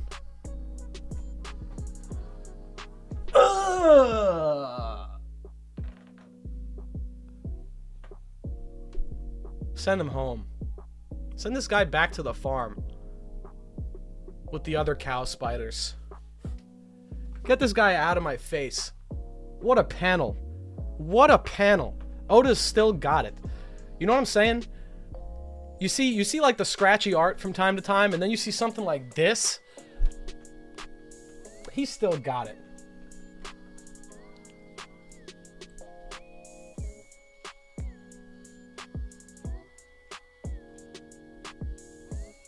The Egghead finale will solidify Egghead top 3 best arcs in OP's tiers. Yeah, I mean, I think it's already top 3. I think it's already top 3 without question. I have my issues like here and there. Like I can nitpick any arc in the story. You guys also got to understand, like sometimes I'll say some criticism and people are like, what do you mean, bro? You're like looking for problems where there are none. I'm able to nitpick whatever. I think it's important sometimes to nitpick things because you always want to fine tune and iron out details. Some things stand out more than others to me. But like if I just put aside the nitpicks, Egghead is like a 9 out of 10. Such a good arc. Like I almost have no problems with it whatsoever. It's just like I feel like it's good to have a balance, like an even distribution of good things and bad things to say, even if it is mostly good. And I don't think anyone gets me wrong on that. I love Egghead. This is an amazing arc. Every chapter has been such a banger. I mean, coming off of Wano, it's a breath of fresh air. I could talk about, way more. I could talk about way more good things in Egghead than I could with Wano. I feel like so. It's top tier just because of the actual payoff for the decades-old setup. Yeah, Johannes, I agree with that too. I mean, this arc is finally paying off a lot of the real heavy questions of the story. I feel like so many of these things we've been waiting forever to get any information on. Even just seeing Vegapunk in the first place was such a mind blow. Like, it's almost hard to put myself back at a point in time when I didn't know what Vegapunk looked and acted like, right? Like, we're so far in this now, we're so deep in this, I almost can't even imagine the world of One Piece prior to Vegapunk's introduction, prior to Gear 5's introduction. Gear 5 is so like set in stone now as part of One Piece. I feel like we've all come to accept it. We've seen it on every thumbnail, every piece of fan art. It's in the movies now. It's getting pulled out during the fights. We've talked about it up and down. We know about the whole story of Nika. But just remember, guys, prior to Who's Who talking to Jinbei during their fight, we didn't even know Nika existed. We didn't even know about a dude named Nika at all, period. We knew about Joy Boy, but prior to the Who's Who fight, we didn't know about Nika. We didn't know about Gear 5. We didn't know about anything with Vegapunk, anything with Kuma, anything with the Ancient Kingdom. We didn't know what the Ancient Kingdom looked like. My ass was making videos over a year ago talking about how the Ancient Kingdom was going to look like ancient Rome. I'm starting to think that might not be the case. After Egghead, we might get something like the Jetsons. So I don't know, like it's kind of crazy to me to just put myself back in the mind of Hidden 2 years ago, or like as a One Piece fan in general 2 years ago, prior to knowing all this stuff. It's pretty incredible. We've learned so much over the last 100 chapters, like ever since, not even the last 100, the last like 60, 70 chapters. It hasn't even been that long in reality, like relative to the whole series. Only the last like 70, 80 chapters or so, I think. It might have been like 80 chapters ago that we got the info dump on Nika from Who's Who or something like that. But it's been relatively recent in the manga. Maybe like 10% of the story, less. But now it's like such a core part of the narrative that it's crazy. It's crazy. I can't imagine One Piece without Gear 5. I can't imagine One Piece without Vegapunk. Or at least this Vegapunk specifically. Nick Ilvento asked, what is the creature from that Roger egg? I talked about this in one of my videos. I recorded, it was like a stream that I cut together. But I think the egg on Roger's ship might have been maybe a dragon of some kind, one of the last dragons, natural dragons remaining in the world. Kind of like a Game of Thrones situation with Daenerys' eggs. I think that might be the same thing. It might be a dragon egg or something. And I think that it hatched at some point after the crew split up. The Oro Jackson got burnt to a crisp, and I think the man marked by flames is whoever was on the ship when that happened, whoever was guarding the ship or using the ship after Roger died. Might have become the man marked by flames, and the dragon hatched, and is now there's no longer an egg on the black ship that belongs to the man marked by flames. So that's what I think the egg is all about, but we'll see. It could be a number of things. Could just been, if we're being real, it could just be a decoration. I know that's a little bit anticlimactic. I know that people want to hear something much more interesting or creative, but have we discounted the possibility completely that the egg, because we only see the top, I'm pretty sure we only see like the top half of the egg. We don't see the entire egg. It could just be a dome on the ship that's like a decoration. There's so many ships in One Piece that have this weird central pillar, like some sort of quarters for the crew or deck that's like a circular pillar in the middle of the ship. It could just be one of those. It could just be a dome. It isn't an actual egg. It's just for decoration. I mean, we've had so many ships with weird designs, like an entire ship made to look like a flamingo, a ship made to look like a duck, a ship made to look like a fish with like mini fish swimming on top of it, a straight up submarine. Like I'm not writing off the possibility that it's just an egg dome and it's not actually anything. Yeah. Dexter, I like that. Dexter sent a member message saying Bonnie is basically an ancient weapon now, to be honest. Not entirely off. I don't know if I would put the ability to control all Pacifista at ancient weapon status. I would say the Pacifista are way, way weaker than the Sea Kings, for example. Unless that power also extends to the Seraphim, like the Bonnie override that all the Kumas have. It most likely applies to S-Bear. I don't know if it applies to the other Seraphim. I don't think it does, because Vegapunk described it as anything that shares the likeness of Bonnie's father. So that's only S-Bear. But S-Bear plus all the Pacifista, I don't know if I would put that as a ancient weapon level threat. but it's approaching that, I would say. If you can control it, depends on how large the army of Pacifista are. Like if there's like 1,000 or 10,000 Pacifista that have been manufactured and Bonnie can control the entire army, that's different. But I don't know if there's 10,000 of them. There's maybe a few hundred by the looks of it. Like we saw all the Pacifista units pull up at Marineford. There wasn't that many. It's like a halfway, like a, yeah, pseudo ancient weapon trash man, like a demi. Like if the ancient weapons are gods, then these are like, then Bonnie's like a demigod.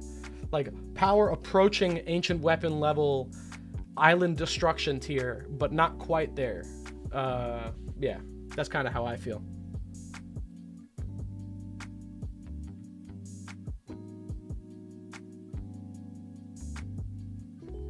Chaozu said, I just got done with this KevDog video about Egghead parallels. He brought up the parallels with Thriller Bark and Sabaody. Gear 5 fits perfectly with the island because anything is possible on Egghead. That's cool. Yeah, Kev's got great points about Egghead. I've seen some of his takes.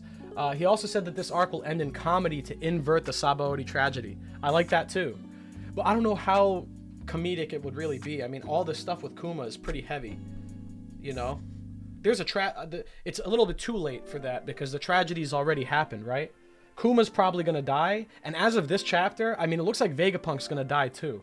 So I feel like the tragedy on Egghead's already rolling out big time. Kuma's dying, Vegapunk's probably dying. Kizaru is being forced to kill his friends, people he cares about. Yeah, I don't know. This is kind of tragic. Kind of tragic. Seatter asked, you been keeping up with the Knicks at all, Hidden? A little bit. I actually went to Buffalo Wild Wings yesterday with my friends. We watched the game, and we squeaked that one out against the Pacers, man. That was close, but I love to see the Knicks cooking. I think if we win the next 2 games, I believe if we win the next 2 games, we'll be the 2nd seed in the East, which is pretty insane. When was the last time the Knicks have been this good, man? 2 All-Stars on the team. Jalen Brunson's an incredible player. Like surprising to see a player this good wearing a Knicks jersey. That's all I can say. It's like it's very it's cathartic. So yeah, I'm very excited to see what happens this season. Kind of sucks that Mitch is out. I know that Randall's out now too, which is a problem. But Randall once he gets back in the game, we might be good. Should be good. I mean, we're still doing fine, it seems, either way. So we get our 2nd All-Star back on the floor. Like, damn. All right, well. Now we talked about the chapters. We talked about all this stuff. I guess we could kind of do some catching up now. So what I want to do actually first is, I know people were asking about, so hold on, before I continue, let me just say, if you guys are here for the new chapter discussions, from here on out, it's going to be on and off. I'm not going to be talking only about the chapter. I'm going to talk about what's been going on in my life, things like that. I know some people don't really care about that. They just want One Piece, so no hard feelings. Feel free to dip out. But we're going to be talking about other stuff. Whatever topics come up. So here we're just relaxing, we're sitting back, we're chilling out, talking about life, video games, TV, One Piece, whatever. General topics are open now to the public. What I wanted to start with is, I know some people were asking me about the accountability list.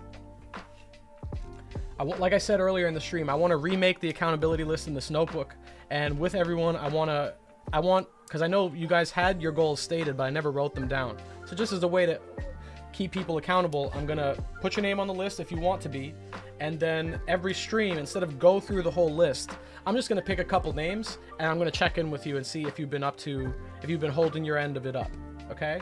And I'm going to share a new goal I have with you guys that I've developed this past month, so you guys can hold me accountable to that. What I'd like to ask of you guys in the chat, if anyone wants to be on the accountability list, tell me now, let me know, and then tell me what your current, what you're currently working on, what you're currently trying to get done that you want to be held accountable for. So let me know. I'll just, as I see them, I'll write them down, and then I'll be answering questions in the meantime. Say Otter asked, what you been gaming on as of late? Anything catching your eye on the horizon? On the horizon, Dragon's Dogma 2. I'm excited. Recently, I played a little bit of Pal World. It's a fun game. I think the controversy around it has been pretty funny. I've got a lot of laughs out of that. Pal World itself is a funny game. Definitely got burnt out on it already, but it's cool for what it is. And then I've been playing Red Dead 2. I never finished my first playthrough of Red Dead Redemption 2, and I decided to start it this past week again and catch up to where I left off. And I'm moving very slow. It's a super long game, and I play for like an hour or two at a time. But I'm working my way through it, and I just gotta say, the level of detail, such a beautiful game. The writing's amazing.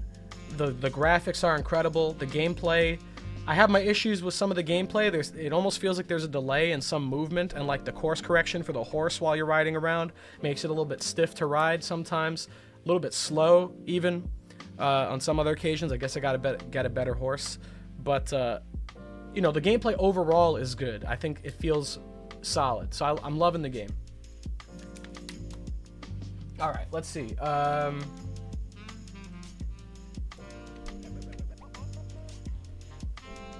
Who I got in the Super Bowl, Anton? I'm not a big football guy, so I actually don't really have anyone. I don't even know who's in the Super Bowl right now.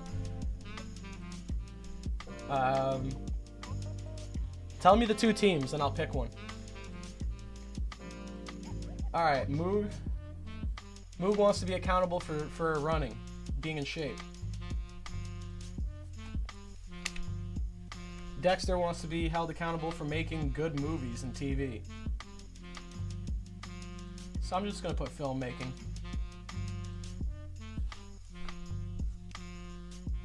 Dilcor, hold on, I might have skipped someone. Chaozu. Animation, art, and possibly manga. I need to start developing my skills. Put me back on there. Okay, so art.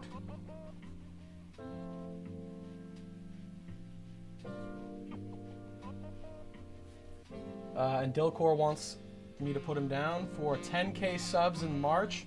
Very doable. Yo, Dilcor's been cooking on his channel, guys. If you haven't been watching his videos, you gotta go check him out. He's great at editing. He edited a video for Dax Sake recently. The editing looked great on that, man. You've been killing it. 10K subs by March, absolutely possible. Keep cooking.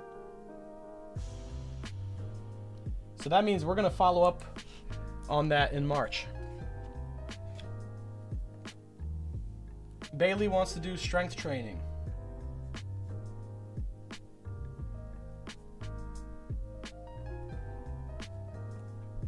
Hell yeah. Cheers wants to be on the accountability list if it's possible for non-subscribers. That's fine, man. You don't have to tell me you're a non-subscriber. Now my feelings are hurt. Oh my god. No, that's fine. I'm working on developing a game. I'd like to get to the prototype for basic movement done. That's beautiful. I actually tried to learn some game design recently myself, just for fun. I was messing around with Unity. Unity's a little tough. I was learning a little bit of, you know, the coding. The coding's also obviously the hardest part. Sometimes I feel like it's easier than just navigating Unity and working with all its like inner menus and shit. But yeah, that's awesome.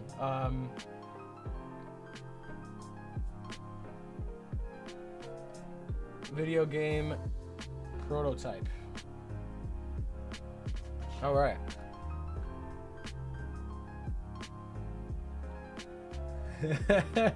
I just need your name, subject of accountability, credit card number, and last 3 digits on your social security number. And your maiden name. Yes. Otter wants to be on the list. I went to Nationals. Otter went to the Nationals for the One Piece card game and want to make this year a year where I can top a regional. That's beautiful. I love that. You know, recently I've been getting back into Melee. I was thinking about going to a Melee like super major at some point this year for Smash Brothers, for those who don't recognize it by that. I've been getting really back into Melee. I've been missing the game. I've been practicing net playing a lot. I was thinking about going to a super major maybe over the summer. I don't know. I think like SmashCon is going to be that time. OP.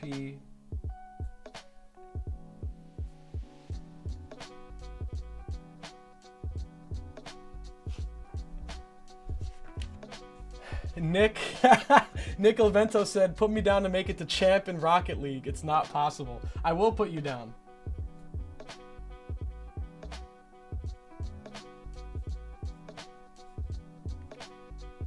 I'm gonna hold you to that.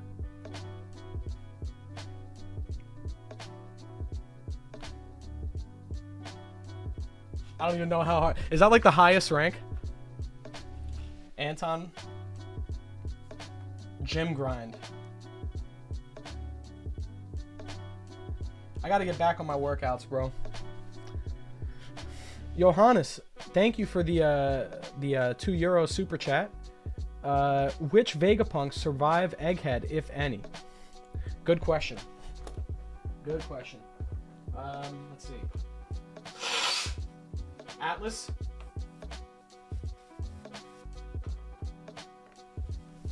Atlas is surviving. I have a very strong feeling. I think Lilith. I think if there's only one Vegapunk that survives the entire thing, like let's say all the other ones die, the one that survives has got to be Lilith. She's the first one they met and will be the last one to leave. Lilith seems like the... as additional point, Lilith has also been helping the Straw Hats out quite a lot. Like, if you notice in the recent chapters, everything about, like, the escorting, preparing the ship, getting ready to leave, I'm pretty sure even lowering the force field and stuff like that, like, Lilith has been the one responsible for a lot. Very, very, active Vegapunk. Lilith was also the one that gave them the initial tour of Egghead. So the way I feel like Oda's setting it up is that the one Vegapunk we're supposed to be, I guess, comfortable with and that's going to stick around is Lilith, out of all of them. Maybe Atlas too, but I don't know. We'll see after this chapter.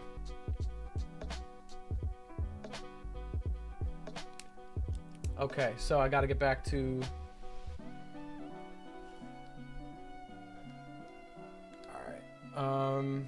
Johannes, accountability.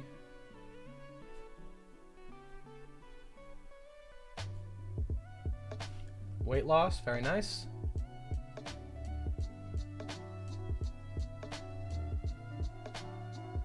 Paths, GFX, want to get back into boxing? Me too. I haven't done it in like over a month. The winter, man. The winter keeps you indoors. I haven't been as motivated to go outside because of the weather.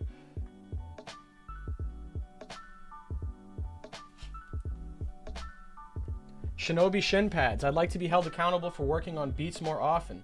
I'd be taking longer breaks than I should for something I love to do. I respect that, man. I used to make beats. What do you use? I use FL Studio.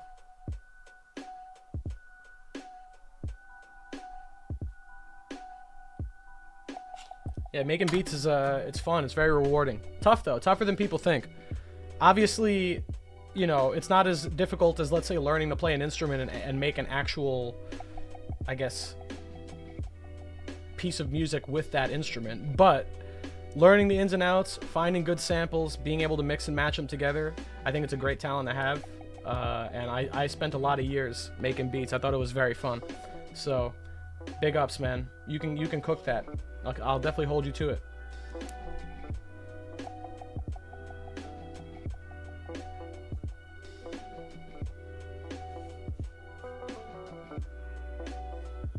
Working on eating better and taking more walks to lose weight. Brandon King. All right. Eating better and working out. Very good. Very, very good. Hey, Hidden, do you know the name of your first high school by chance? Choke, obviously. No, I don't actually remember. I can tell you that I went to clown college, though.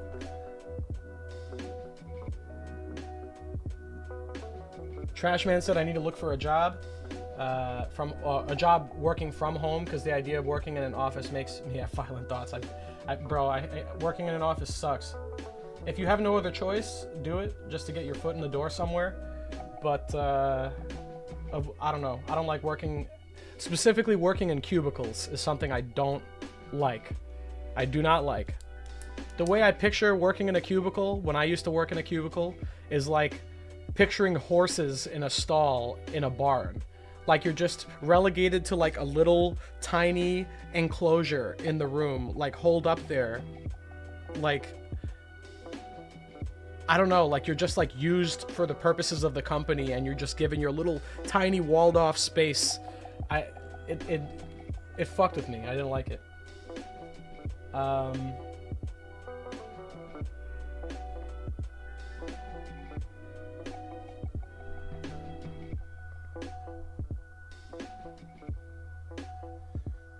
Let's see. I don't want to miss people. About to hit the battleship bags real soon. Yeah, I really got him, man. Do you see York surviving to become a Blackbeard pirate member? That's a good question, Brandon. I could see that happening. I could see York teaming up with Blackbeard in some way. I don't know if she'll survive, though. I feel like York might go down with the island. I would prefer that, personally. I fucking hate York.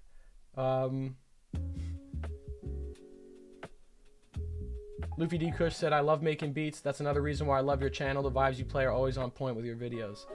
Thanks, man. I think my taste in music for the channel definitely had an influence from my history with making beats myself.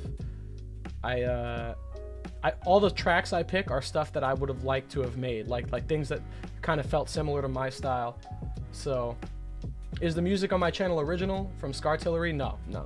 It's all licensed from Epidemic Sound. A bunch of artists on there. It's like a paid service where you pay, they hook up to your channel, and then you can license music from there if you're a member. That's where I find all my stuff. Maybe like once a month I go through the website and I just look through all the tracks they have and pick out my favorites. Yeah, I use FL too. I've always been musical, so it's a no-brainer for me. I got to do that. One day I want to be able to score something that can evoke motion in a way some OSTs do. That's a very, very good goal, my friend. I think the most important part in that is creating something that evokes emotion out of you, more so than other people. I feel like sometimes art is designed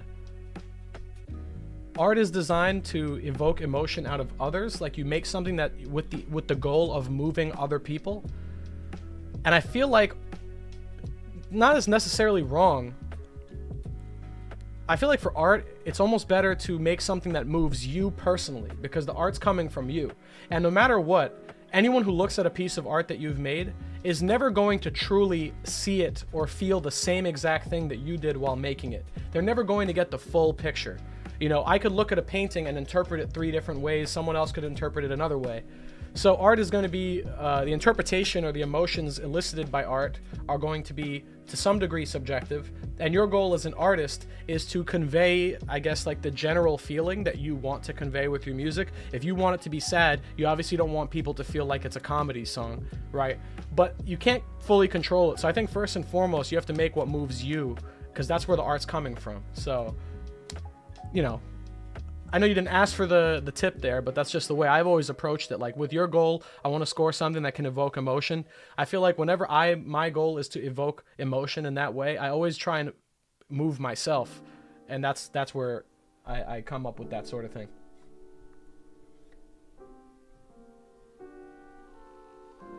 Because that's where the art is coming from, that place from you. It's not, you know, you're expressing yourself. You're not expressing other people's perspectives, at least in most cases. Some art does that.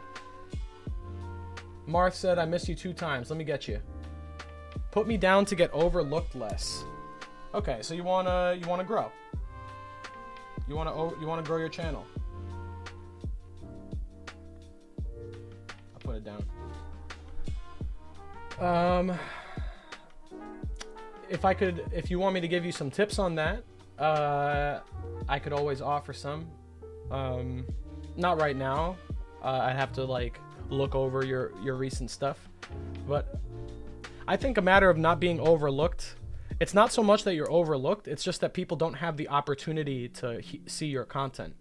I think that's really the problem, right? When you're starting out as a new channel, and I remember when I started out as a new channel, I felt sometimes like, oh, my content was getting overlooked. Like, let's say I had this theory that I thought was really good, or a theory that I made, and then like a couple weeks later, someone made another theory that was similar, and that one got all the recognition. And I put on all the work essentially to not really get any of that. number one, I don't think that should be your main goal. I think your main goal should be to make content that you like, first and foremost. And second, the recognition will come with time as long as you keep grinding. You know, a lot of people that aren't watching your videos are not watching your videos, are not avoiding your videos. It's not like they're seeing your video and saying, I don't want to watch this, and they're skipping over it. What's happening is that they're just not seeing it in the first place. They just don't have the opportunity to watch your video because no one shared it with them. It hasn't come up in their recommended. But you might still be doing good work, it just might not be showing up. So I think that's why I put it down as grow your channel, because I think once you grow, once you reach a wider viewer base, once you have more people sharing your content around, you're not going to be overlooked. It just comes with time. So you just got to keep making content, grinding, and recognizing where you're making mistakes as a YouTuber. If you're making a video if you made a video that doesn't do well, try and figure out why it didn't do well, and then make something else, experiment, and then when you find something that works, replicate that. That's really what it comes down to. And then it's just a matter of time, you know? You just have to have 1 or 2 videos really hit it big time. That's all it takes, just one solid video. Vexus, welcome to the crew. Thank you for the 5 gifted memberships. Hell yeah. Let's get another members roll here.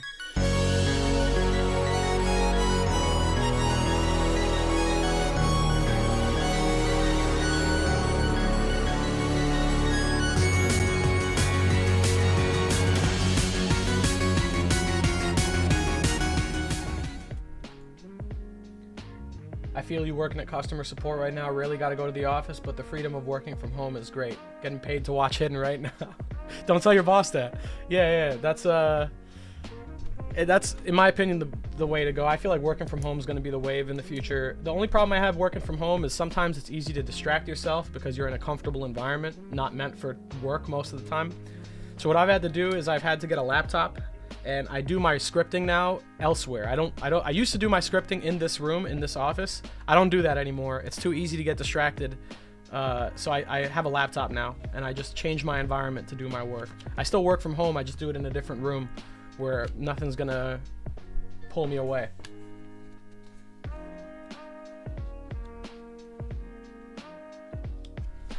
Okay, KCLMGA said, hold me accountable for don't spend my investment. So I see you have like a Bored Ape profile image there. So you made some investments recently. I am no longer a financial advisor, so I can't say anything. But I will hold you accountable for not spending your investment, but I'm not going to advise you on what to do. I'll just ask you if you did or not. So spend your investment. Let's see.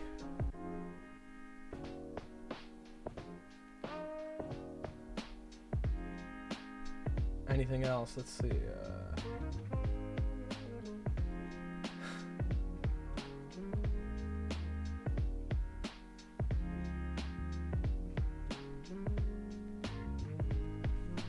Romelius G wants to get a car, so saving up for a car.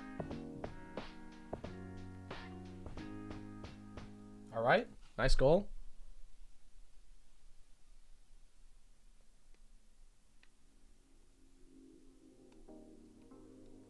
Scartillery said, hey man, if you do one of your mega projects, it would be cool if the backing music was original, but that is a big endeavor. I did have one original song made for the channel. It was for the Akainu video, the introductory song. I have to get back in touch with him, but I haven't made anything. We haven't worked together or collaborated on anything original recently, but I definitely want to do that again. It's just a little expensive for me right now, and the economic situation with which I'll talk about in a bit. Not like I'm, you know, in a bad spot with money or anything, but like, it's just if I wanted to make a whole, like if I wanted to commission a whole soundtrack of original music, that adds up real fast. Fat John Hody says, you guys, he's just whatever. He's trolling. God bless him. God bless him. Thank you, mods. Let's see.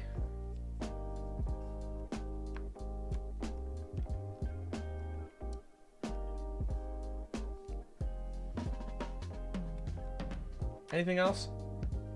I think I got everyone. I'm Gold Roger. Do you guys actually get paid here? Whatever. All right. Well, Fat John, be my friend, man. Be my friend. There's no reason to get upset, brother. Let's be positive, man. Let's be friends. We're having a chill time here, bro. I hope you guys are enjoying the stream so far. Yeah, I pay them millions. Per deleted message, I pay them commission. I meant it more as in your own music, like music that I've made. I would love to. It just that would take a lot of work. I mean, it's already enough work to make the videos themselves. So, it's rough. It's tough.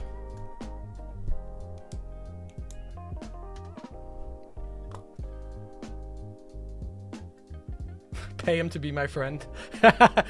What's your rate, Fat John? What's your rate for friendship?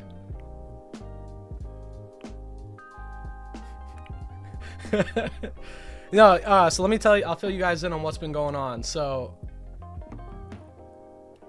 I am not John, illiterate. My bad, you're Fat John, my bad, man. So what have you been up to? Just a single track, maybe? Well, I did make an original beat, kind of. It wasn't original. I sampled the One Piece soundtrack. But if you look at the rap that I made on the channel, the One Piece rap, the Luffy versus Blackbeard, that beat, I made that beat. It was very slapped together. I made it in like one afternoon. But yeah. I do want to have original music at some point, though, for the channel. Like, the goal is one day to build up enough commission tracks and original things, so I have a channel soundtrack that's original to it. Money buys everything.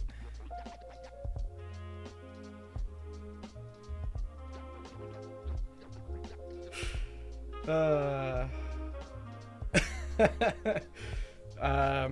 was I gonna say? Yeah, so what happened with the start of the year, unfortunately, I won't get too much into it. At the start of the year, so I posted on the community page about the surgery for my dog. He was having some issues that, there were some mean comments suggesting that it was because he's a French bulldog, because what are the brachycephalic breeds with the shorter faces have health issues. That's not the reason for the health issue. I know some people have very strong opinions about dog breeds. That's not the reason. No, actually, in regards to Musashi, for his breed, he actually has a very pronounced nose, so he doesn't snort. He has actually not much trouble breathing at all. The health issues he had were from when we got him neutered. We got him neutered, I think a year and a half, when he was like a year and a half old, I think, something like that. And the reason for that is because dogs of his breed, and actually I think most dogs have a risk of testicular cancer at some point later in their life. And we didn't plan to have him breeded, so we got him fixed. And I guess the doctor that did it made a mistake somewhere in the process. They must have nicked something internally that caused a fistula to develop over the last year or so, I think. That's the only explanation. And it's caused a lot of health problems for him, so we had to do a surgery where they had to go in and close it. And the surgery, I thought, went well. When I made the community post saying things are good now, everything went well, I thought the surgery went well. Turns out it didn't take, and the stitches came undone inside.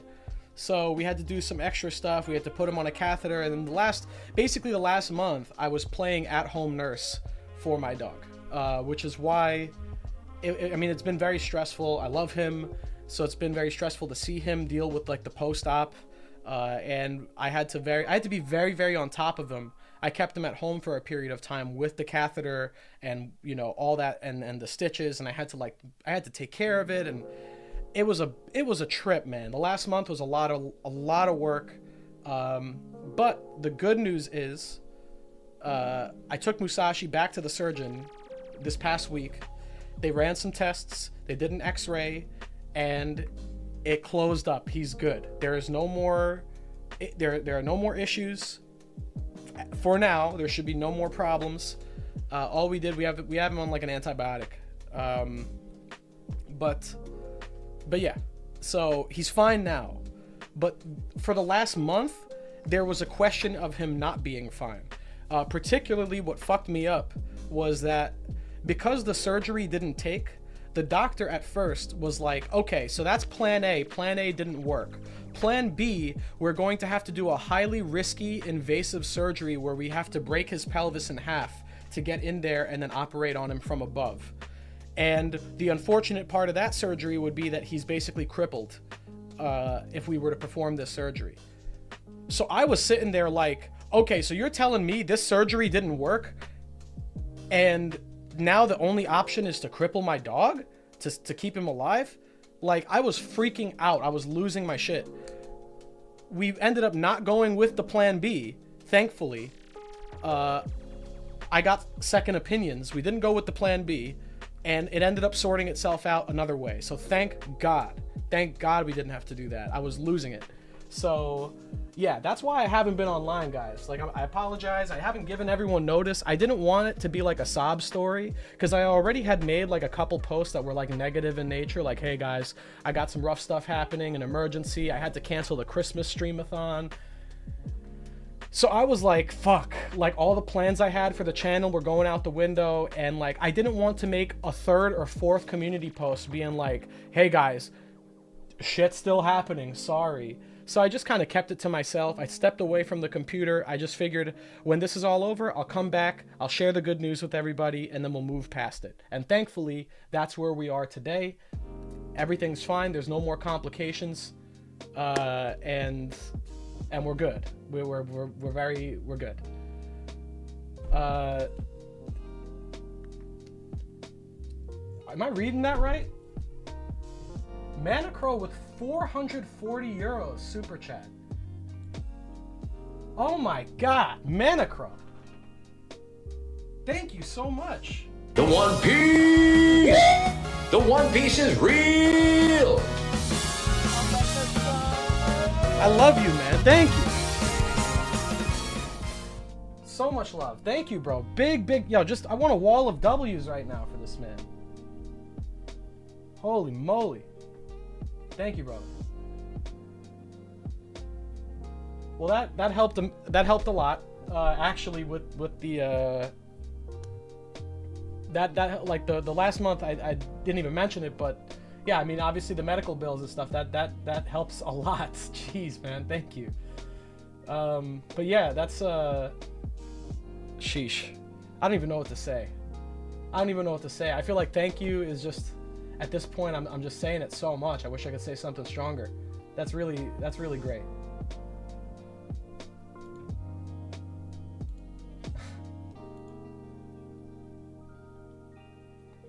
Wow. You're awesome, man. Thank you. Anyway, but yeah, so the good news is we're past all the rough stuff, the BS. I saw Fat John said something mean. I don't care. Good job timing him out. Let me just say this, Fat John, if you're still watching. I wish you the best, my friend. I'm trying to be more positive. I'm not going to take offense to these types of comments. I think you're in the wrong. I think you're not correct about your assessment of me. But that's totally fine. That's totally fine. You're a different person from me, so I can't blame you for not being able to look inside my head, make a proper judgment. I wish you all the best, my friend. God bless you. And Vexus with 10 memberships, bro. Oh my goodness. You guys are so sick today. I can't believe this. You guys really wanted me back, huh? Shit.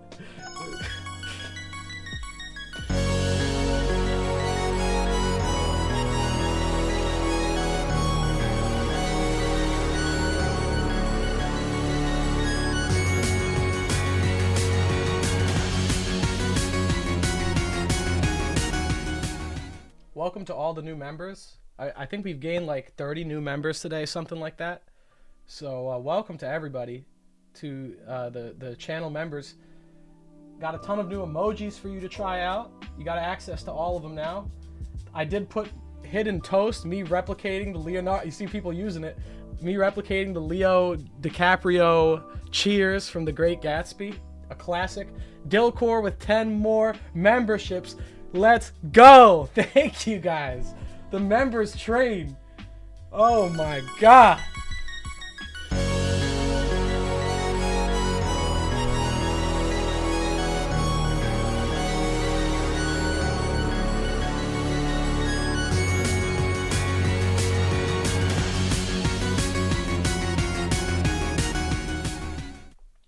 Wow.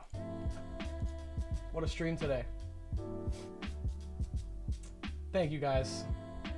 I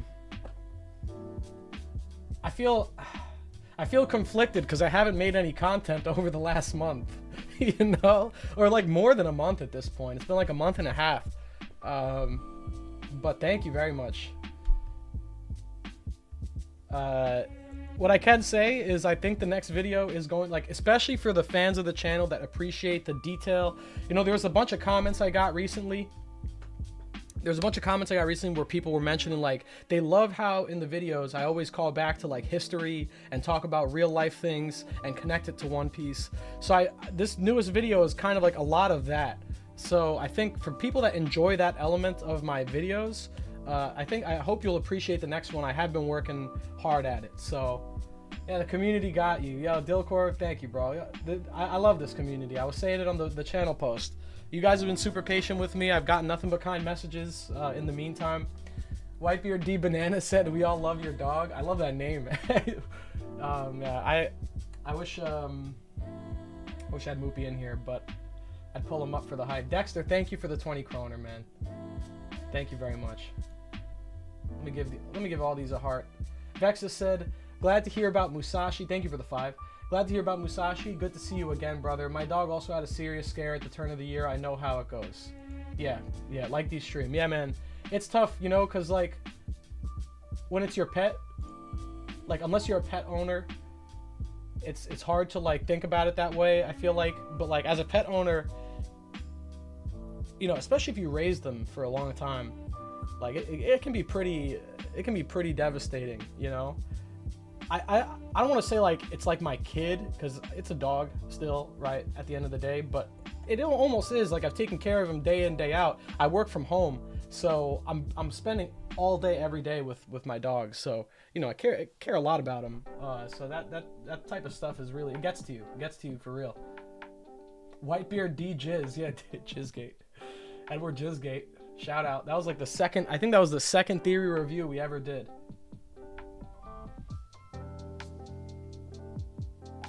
Chats was like, "Bro, for real, what'd you expect us to suddenly switch up and be like, keep your promises hidden?" Nah, no, bro, never that. We love you. Memphis sent a member message. Member for 19 months, one of the oldest members on the channel.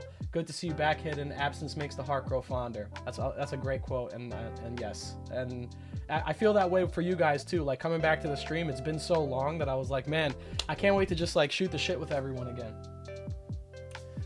Say Otter said someone was asking. Okay, so I'm pretty sure Hidden's mains Fox and Melee and Project M. At least when he streamed in Discord back in the old days, that's what I saw. So let me clarify on that. I've been a main of Captain Falcon in Melee for the longest time. So I started playing Melee maybe back in, like, competitively. I started trying to grind Melee back in 2015, which is crazy to say that now, looking at it's 2024. Crazy to think, but yeah, back in 2015 was when I started playing competitive Melee and going to tournaments and practicing. And for almost the entire length of time, up until maybe 2 or 3 years ago, I had been a solo Captain Falcon player. Played no other character besides Captain Falcon and maybe some Roy now and then, but not really. And then about 2 or 3 years ago, I stopped playing Melee. I gave up. I was like, I suck. I can't get results at tournaments.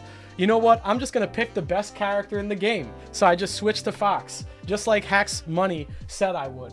If you guys know Hax, I know there's controversy around him, but from when I knew Hax, he was a cool guy. He's a nice guy. I still like him, at least from my memory.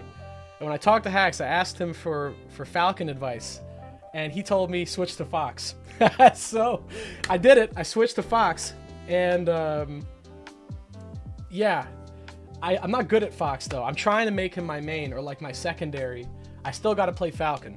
I go on NetPlay, I'm still playing Falcon. So it is what it is. It's hard to teach an old dog new tricks. 00 Flevence, thank you for the $10, my friend. He said Nakama. Couldn't have said it better myself.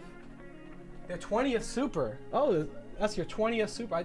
YouTube's got a lot of new features now. I didn't know that they implemented this. Thank you for your 20th super. It's a milestone there. That's a lot, actually. Like, yo, thank you, bro. Hacks W, screw Leffen. I'm not gonna take a stance on the whole Hacks Leffen beef. They're both wrong, okay? Hacks trying to like make Leffen out to be like some world threat, like the Antichrist or something, I think is extreme and is not gonna win anyone over on his argument. For those who don't know, there's like a beef between two professional Smash players. I will say though, Leffen's not exactly, from what I've seen, Leffen's not exactly the nicest guy either. So I think maybe Hacks and his motivations of maybe pointing out some problematic behavior from Leffen is in good faith. That's fine. The way he went about it, I disagree with.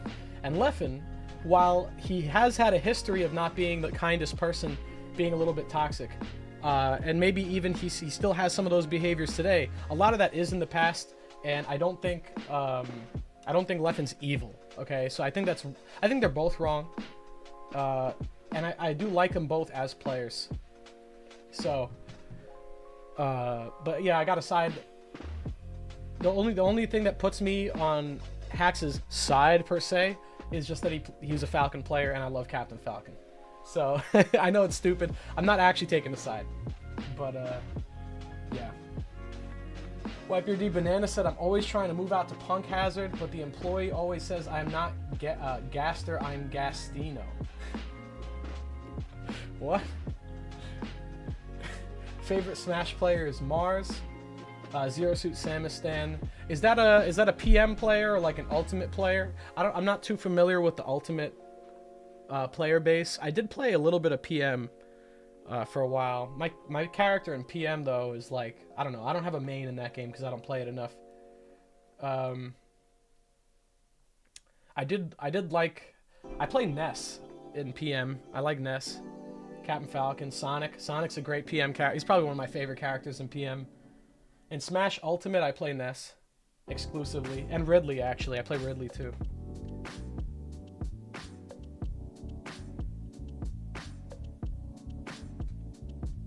What else? Oh, okay. So we got everyone on the accountability list. All right.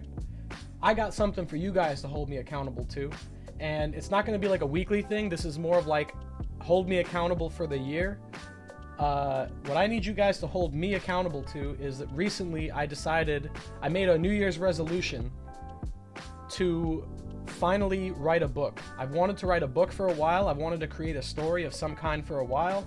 For a period of time, I was learning how to draw, and I wanted to maybe do like a comic or manga of some kind.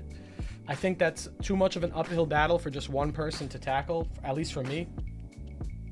My artistic skills are not developed enough, I think, and it will take a long time to get there. I went to film school in college to make, my original objective was to make movies, and I had all these movie ideas I wanted to make. I've decided I'm going to do it as a book. I want to write a book. I made the decision. It took me a lot of deliberation and time to come to this conclusion, but I think I'm a good enough writer. I do it for the scripts on my channel anyway. I write a lot. I mean, collectively, between all the scripts for my channel, I've written like 200 pages of One Piece analysis. So, yeah, I've decided that this year I'm going to like actually put pen to paper and try and put a book together. I'm currently messing around with a few of my ideas, writing preliminary like draft chapters for each of them, seeing which one flows best. And my goal is by the end of the year, I want to have at least the first draft of a book finished. So what I would appreciate from you guys is now and then on the streams, just ask me how it's going, and if I have been lazy and if I haven't been getting at it, that'll be, I think, enough to get me to kick myself in the ass and get writing. So Dexter says, let me turn it into a movie down the line. I would be happy to see that. That'd be sick. So hey, once I finish it, like once the book's done, we'll do a live reading. We'll do a live reading on the stream. I'll read the whole book for you guys. Nick Avento said, hidden, what genre? A few genres. Like I said, I have a bunch of ideas. I want to do horror. I have a good horror idea. I have a good science fiction idea. I have a dark fantasy western epic that I want to work on. Like, I would like to make a series out of that one. Yeah, I have a drama in mind set in the modern day. But yeah, like the big ideas in my head are the horror story that I want to write, and then I do want to start on that dark fantasy, like western with like southern gothic elements, and I want to make a series out of that. But I don't want to spoil any of the plot ideas and stuff like that. So I'll save it for when I have something to show. I don't want to talk too much about it, because I feel like if you talk about it, it's a replacement for actually doing it. So I want to just kind of reserve it there, like stop it there, not talk about it much more, and then just give you guys updates as I'm working on it. And then when the book's out, I'll be promoting it on the channel. Delcor said, I need you on the Dark Tower. I want to read the Dark Tower. That's high up on my list. So recently I read 2 books. Last week I read a book, and then the week before that I read a book. And one of them was Blood Meridian by Cormac McCarthy. Phenomenal fucking book. Amazing book. I killed that whole thing in 2 days. I read all of Blood Meridian in 2 days. I was hooked. Terrifying. Absolutely terrifying story. And then the other one was As I Lay Dying by William Faulkner. And that was another really really good book. So if any of you have read either of those 2 books, I would be happy to talk about it, because I love those books. As I Lay Dying was a heavy book. It was comedic too. It was like comedic in some areas, and that's like, apparently those 2 books are like American literary classics. They're considered like they're like in the Hall of American Classics. Both of those books. Cormac McCarthy is awesome. Have you read The Road? Nope. I'm reading it very soon. K Maya said, damn, my favorite Faulkner. Everyone's saying Faulkner is crazy good. Faulkner's awesome, man. As I Lay Dying, that book. Okay, so As I Lay Dying was another book that hooked me. I finished that in 1 day. So I started it at 7 in the morning. I remember waking up at 7 in the morning, and I started with the audiobook, and then I just ended up reading the rest of the thing in 1 day. And then I bought the physical book after because I liked it so much. I actually have it here. William Faulkner, As I Lay Dying. Really great piece of writing. The prose, when Darl, every time there was a Darl chapter, man, I was locked in every time. Moog says, hot take, No Country for Old Men, the book is better than Blood Meridian. I have to read the book. No Country is one of my favorite movies of all time. Maybe top 5 best movies ever made. Coen Brothers did an incredible job with No Country. I don't know if I'll think the book is better, because part of the reason I love the movie for No Country so much is because of Javier Bardem's performance as Anton. The book's not going to give me that, but I'm counting on the gravity of Cormac's words, like, because just the way he writes is so distinct and powerful, in my opinion. I'm interested in seeing how he describes things in the book. I feel like he might paint an even darker, more grim, more moving picture in the book than in the movie, but we lose the element of that amazing performance from Bardem. So I'm gonna have to see. I'm gonna read the book. I'll make that judgment. I will say, between Blood Meridian and No Country for Old Men, I read Blood Meridian and I watched No Country for Old Men. I like Blood Meridian more. I think Blood Meridian is... It's intense. It is so intense. And it shifts between these moments of high intensity to grotesque cruelty to beautiful, a little bit harrowing, but beautiful descriptions of like the American frontier. Like there's entire chapters where half the chapter is just an in-depth description of the American frontier and the Mexican desert in like excessive but picturesque and like real detail. And I love that. And this like the imagery in the book throughout the book of these like dirty, like disheveled, ruthless marauders just like going on this death walk through an empty, barren, blazing hot desert surrounded by death everywhere, and the descriptions of that, like you don't get that I think in No Country. There's something about that in Blood Meridian that hits for me. And the excessive cruelty of the characters, while it's like shocking, over the course of the book you kind of become desensitized to it because there's so much of it. And then when you have that realization that you've almost become desensitized to the violence in the book, it hits home because that's kind of the point of the characters too. Like these characters are violent, but they become worse over the course of the book. They grow more violent over the course of the book, and they become desensitized to their own monstrous behavior. And when you read it, like you read 15 different awful things they've done, by the 15th you almost just accept it as a matter of fact. But like in retrospect, looking back at the book, I'm like, wow, that was like one of the darkest fucking things I've ever read in my life. Like like holy, you know. Man, yeah, Blood Meridian is awesome book. Hidden, you got to read some of the short stories of Flannery O'Connor. Let me write that down. I will. So I started a book this week. I'm chipping away at it. I'm only 8 chapters in, but I started Moby Dick. So we'll see how long it takes me to get through that and on to the next book. Moby Dick's a long one, guys. It's like 135 chapters. It's a massive, massive book. It's as big as, the book is as big as Moby Dick himself. So it's going to take me a while to get through that. But once I do, I will start trying out other stories.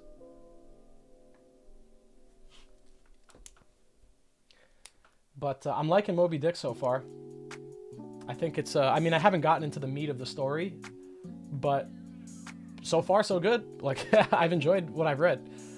I like Queequeg so far, that character. I think Queequeg is a nice one. Chowtu asks, Hidden, do you have a favorite superhero? Not anymore. I've kind of gotten tired of superheroes recently. But if I had to pick a favorite, it's either from Marvel. My favorite Marvel hero is Spider-Man, and my favorite DC superhero is Batman. And I almost want to put The Boys take, like the Boys TV show Homelander up there with one of my favorite superheroes, or supervillains rather. I think he's one of the most compelling characters I've seen on a screen in spandex and a cape. Like out of all the people I've seen on a television screen wearing spandex and a cape on their back, Homelander's got to be one of the most compelling like characters I've seen. Like I almost forget that he's dressed like Superman. It's just like such a awful, terrifying villain. Yeah, peak is the right word. Dexter said, I'm going to be jumping off now. Have a local job for a TV show tomorrow. Yo, good luck, man. God bless. Thanks for being here. Yeah. Good shit, man. Keep working. Dilcor said, Hidden, you should read Invincible. I saw the first season of Invincible, and I'm waiting for the second season to get its other half before I watch it. But I like Invincible, too. I think Omni-Man's cool. I like Invincible as a pro tag. Yeah, Invincible's cool.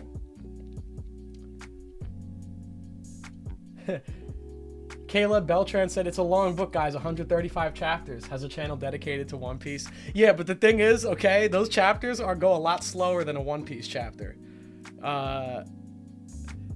You know, but hey, not that it being a long thing is a problem. I have no problem with long books. It's just that before I can start the next thing on my list, my backlog of books I want to read, it's going to take a while because Moby Dick is a chunky one, so it's going to be like a minute before I finish. Hey, is there any food or dish in the One Piece world you would like to eat?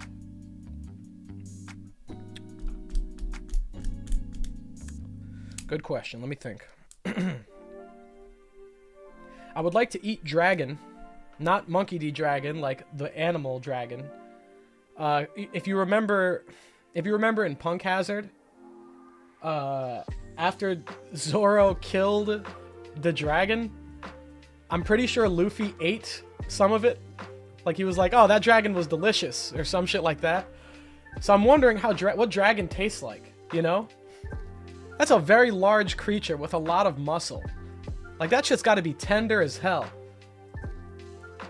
That's got to be tender as hell, man. Those dragons, I would eat one.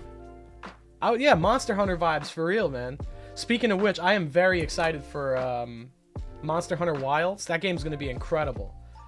Yeah, I can't wait for that, man. Monster Hunter Wilds is going to go crazy. Yeah, I would like to eat dragon. I would like to try dragon.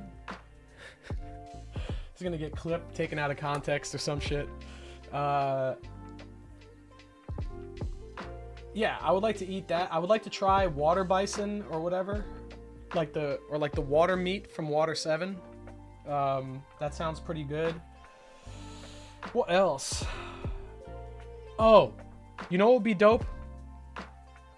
You know the food that, you know the Odin, like, you know how Odin, when he was introduced, he was eating Odin over, like, the corpse of his, like, old friend or something?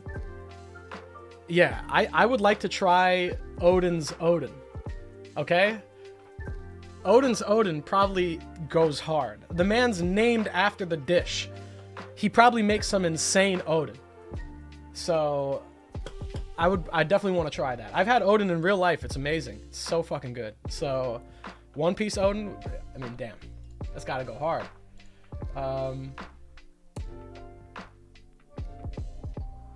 Have I missed any super chats, guys? I'm sorry if I have. I'm just double checking. I'm making sure. Let me know if I did. I don't want to leave anyone behind. Hidden wants to eat Hidden. Why? Because Dragon's hidden? I want Oshiruko. Oshiruko. Okay, hold on. Oshiruko is good. Oshiruko is very... I've had Oshiruko in real life. Okay? My wife makes it for me sometimes. And I love it. I love it. I gotta say. I tried it.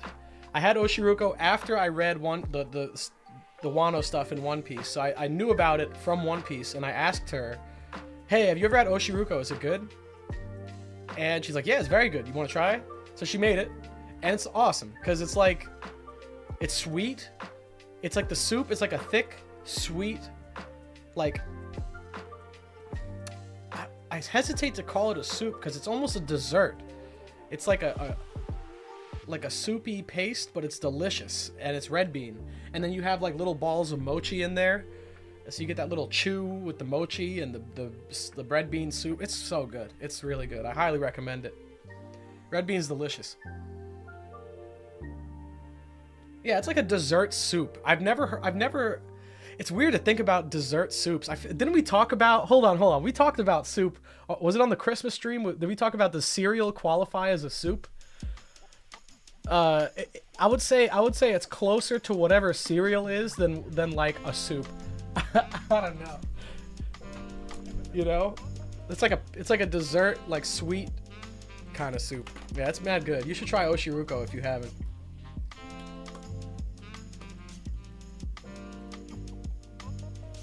You have 2 red beans. You have a point there, Javi. You have a point. Semla. Yeah, Semla would be great. I would love to try Semla. I feel like I might have tried it at some point, or something like it. I like pastries like that. Coffee is a soup. Whitebeard D Banana says coffee is a soup. Let's see how true this is. Let's fact check. Is coffee a soup? Coffee is considered a broth. Did you guys know that?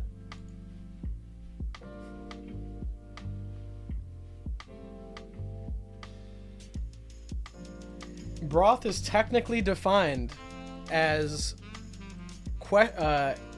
broth is technically defined as an unthickened liquid food. Unthickened liquid food. So coffee counts as a broth.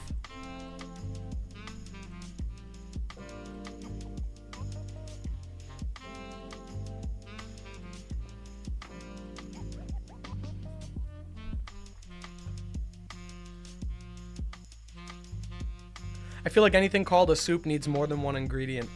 You might be right about that.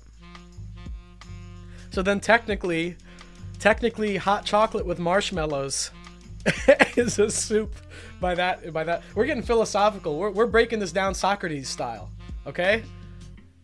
What qualifies a soup? Or maybe this is more Plato, right? Is this Platonic? Is this a Platonic discussion? What qualifies a soup? Well, if it's a broth made from some sort of liquid food with other ingredients inside, then would hot chocolate with marshmallows count? I don't know, guys. This is food for thought, literally. Very pointless discussion. All things considered, a rather pointless discussion. Like the stream, yes. Thank you, TJ.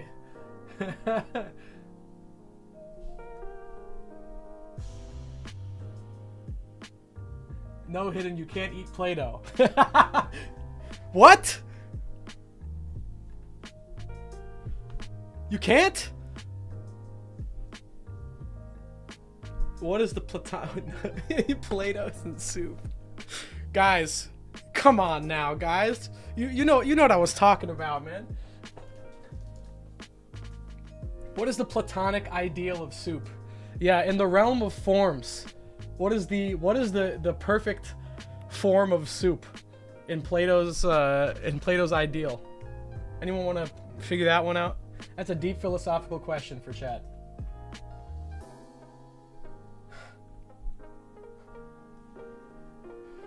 Oh man.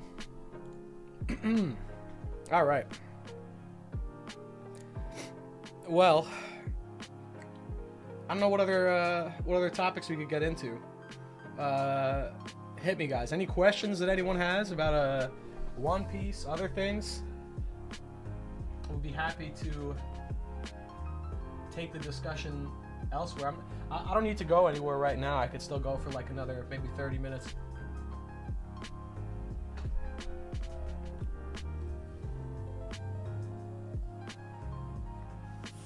Time to doom scroll.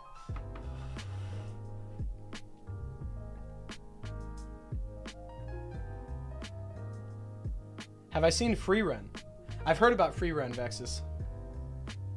That's the anime with like the elf girl, right? With the gray hair. I know. I've heard of it. I've seen like a little bit of it. I haven't watched it at all. I heard that the writing's pretty solid. Like the characters and their motivations and everything. It's not like super generic, fan servicey. It's like actually written well, from what I hear.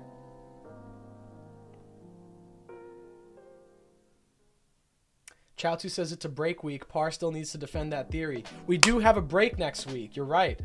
You're right. Maybe we should do a theory review for the next stream. I haven't done that. I was supposed to do that with the Christmas streamathon, but we never did. Hidden, have you read any Philip K. Dick? No, I haven't. Let me see what he's written. Okay, I actually have technically, but I don't remember much. I read Do Androids Dream of Electric Sheep, and I saw Blade Runner. So that's my exposure to him. But when I read Androids, it was a really long time ago. I think it was like for a school assignment. So I might have to reread it. I want to read Isaac. So in terms of science fiction, I want to read Isaac Asimov. I want to reread Hitchhiker's Guide. I read Hitchhiker's Guide when I was in high school, and I want to reread it. It's been so long that I forgot almost all of it, and I want to reread that. I I want to read a science fiction horror thriller, kinda. That is, I Have No Mouth, But I Must Scream. That's a book that's been on my list, so I want to get to that too. That seems like a scary one. I'm pretty sure that the whole story with that is like, I don't know I know the premise, but the premise is like an android has taken over an AI has taken over humanity, and most humans are dead, and then it like it does experiments on the remaining humans. Some terrifying concept that might not be too far off from our timeline. The AI stuff, let me just say, the AI stuff can be pretty scary. It can be pretty scary.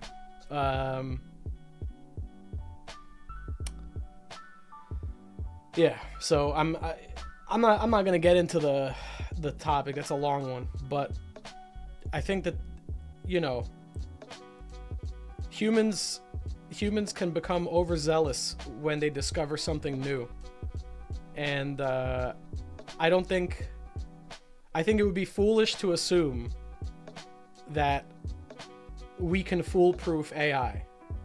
You know what I'm saying?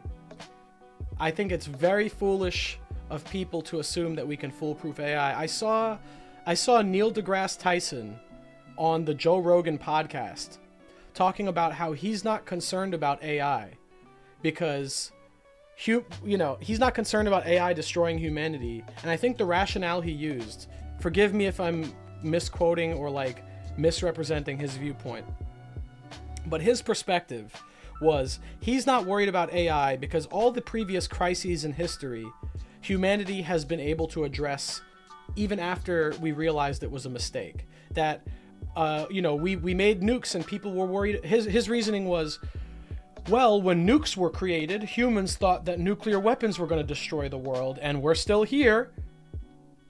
So that's his reasoning for why he's not worried about AI in the future.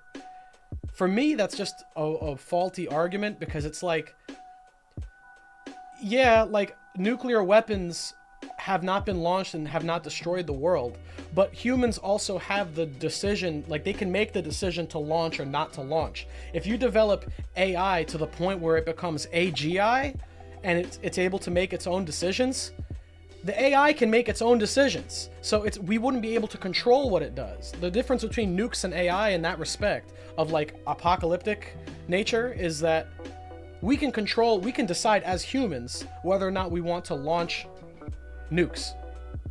AI is something that the fear of AI is not what it's capable of, but rather what it's capable of without our control of it. It can do things without us being able to control and stop it from doing those things. Juxtaplicity, I would love to see your input. Juxtaplicity said, okay, I'm actually an AI engineer, what's up?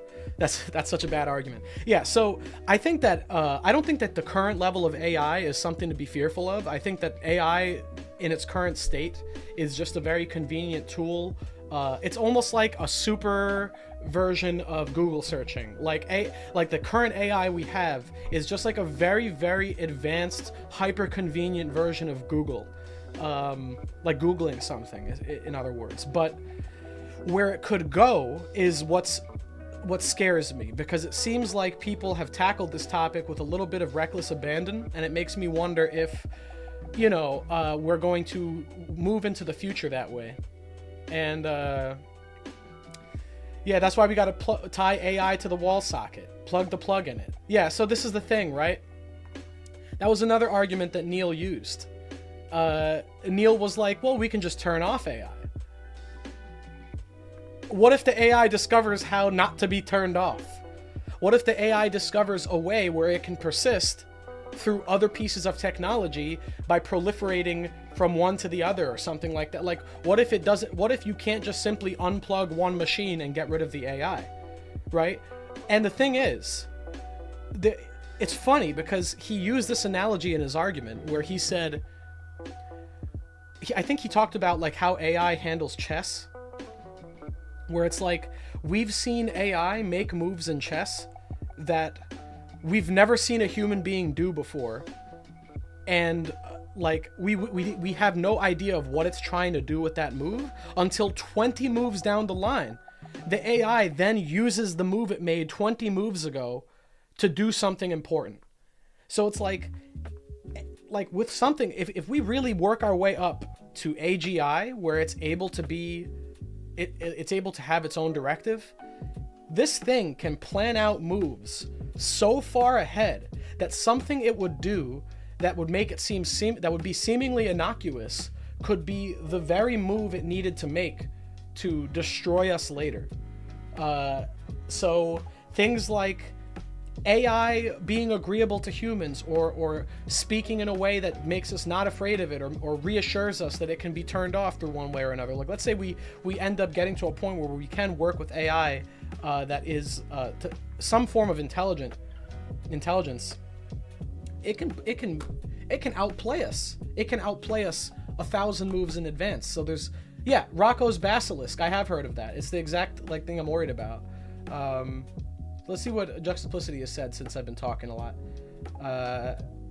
Okay. Any input? Just not taking over the world. Was there a previous one?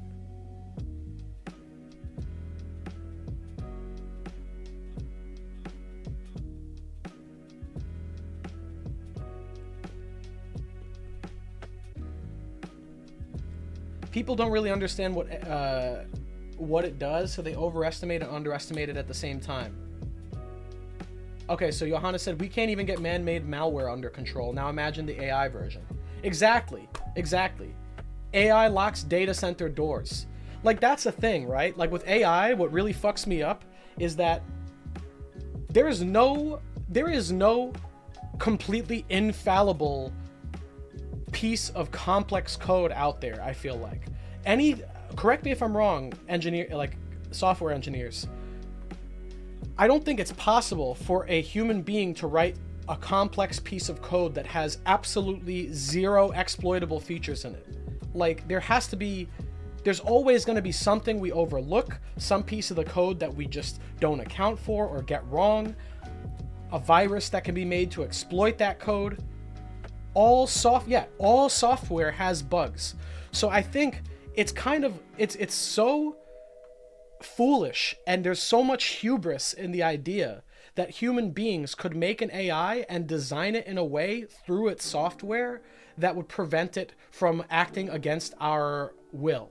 Like, you're telling me we could create a perfect AI with no bugs? Like, there's just no way. It's not possible. Human error is always going to happen. And if you have AI in any capacity get to that level, at some point down the line, there's going to be a bug. And all it takes is that one bug to fuck us over forever, right? You know, all it takes, man, with AI, all it takes is making one mistake, and it's too late. Once we've made the mistake, we are doomed.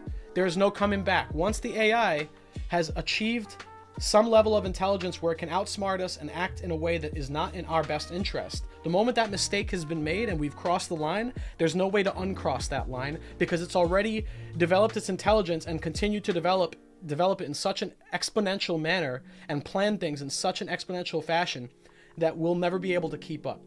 So it worries me. So yeah, big tangent, but my point is that science fiction that touches on the AI crisis and things like that, I think it really speaks true to me now more than it would have 10 years ago or 20 years ago, because I'm starting to see how we can actually get there in our lifetime. I'm worried that we might actually get to the point where we accidentally develop an AGI, or we develop something that has control over our systems that we rely very heavily on, and then a bug or some malfunction or some monkey's paw situation causes the AI to destroy Earth, right? One thing that scares me is we are now, apparently we have now developed AI-powered like drone controls. Like, I've seen some things of like, you know, like our drones being remote controlled by AI, and like AI systems being used to target people and then launch drone strikes against people targeted by the AI in like our wars or whatever, our conflicts in the Middle East and stuff. And that's like crazy to me. It's like we're already handing drone strike capabilities over to AI? Really?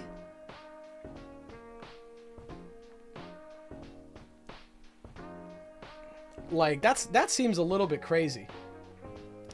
So,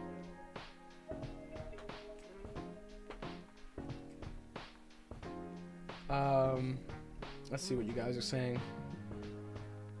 I'm not a dev per se, but I work with software engineers, and man, knowing how patched together software actually is makes me worry a lot about how much of our infrastructure is reliant on it. That's the thing, so much of our world now is reliant on technology that could be shut off like that if an AI were to decide. Like, if an AI wanted to shut off our internet, it would.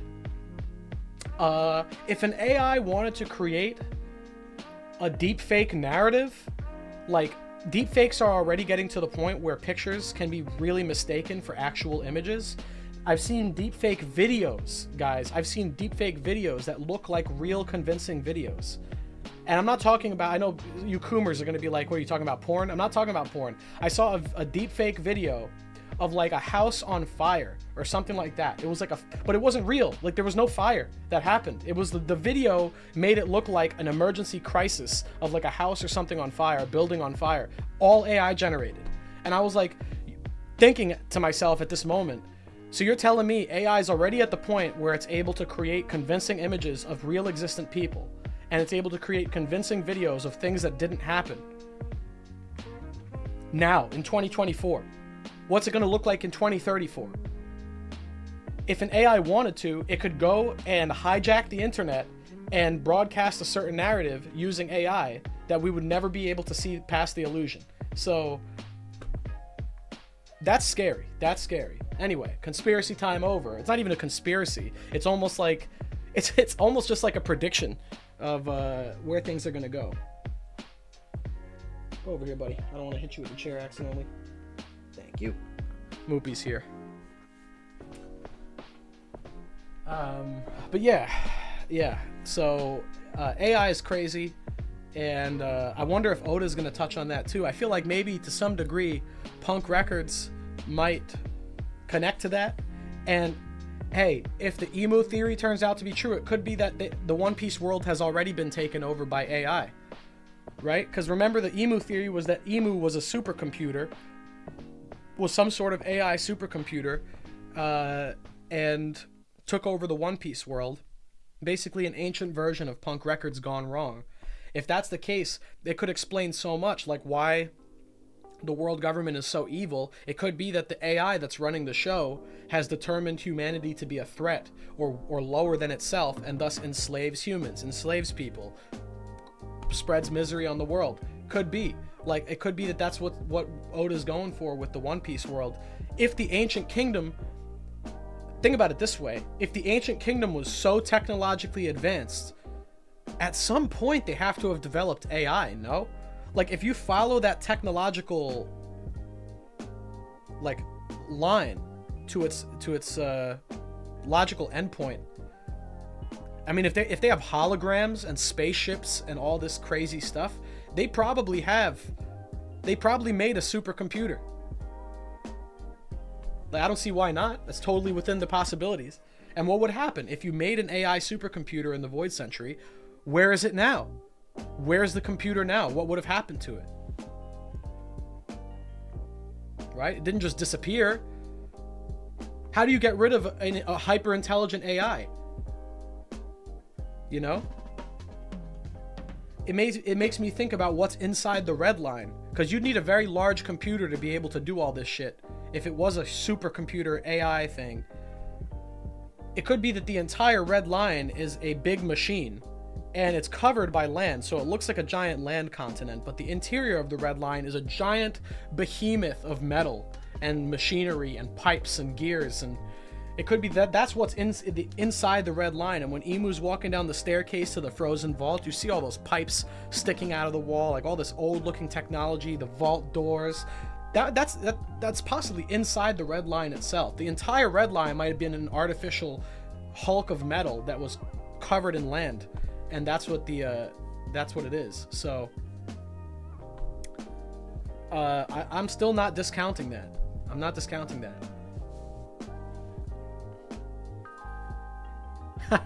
That's a good point. I'm sorry I can't read your name. I wish if you could tell me how to pronounce it just so I could try and remember. But he says a solar from the sun would destroy AI definitely, like a solar flare. Yeah, so it could be that's how the sun god counters Emu, right? Like it's like maybe he can actually harness the power of the sun in some way. A solar flare would definitely fry all that technology. So it could be that like something like that might be the counter.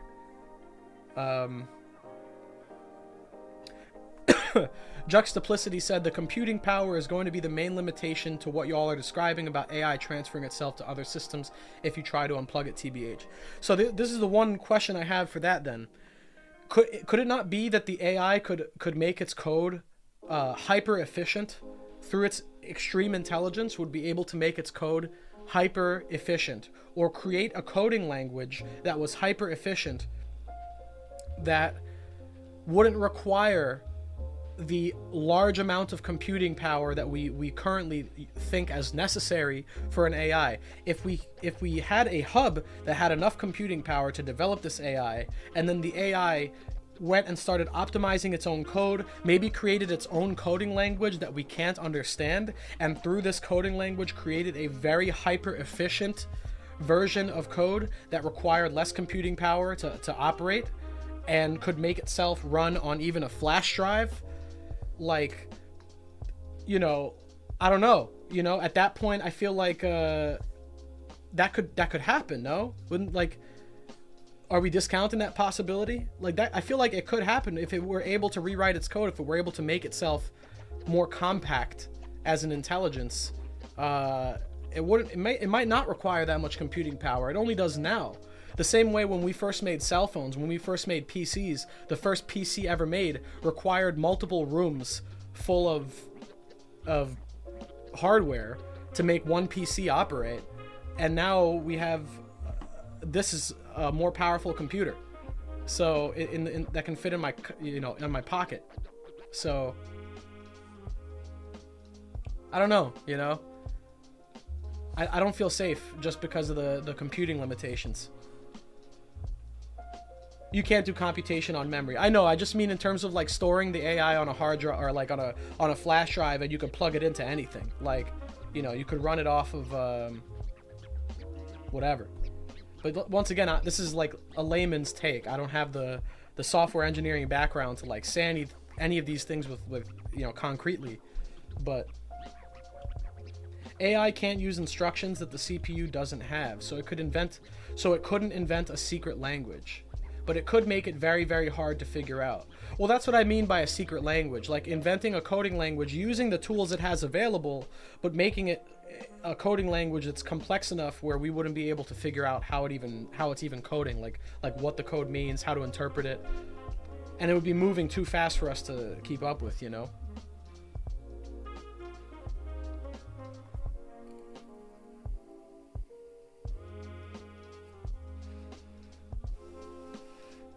PCs getting smaller is more down to shrinking transistor sizes than efficiency in code. Okay, that makes sense.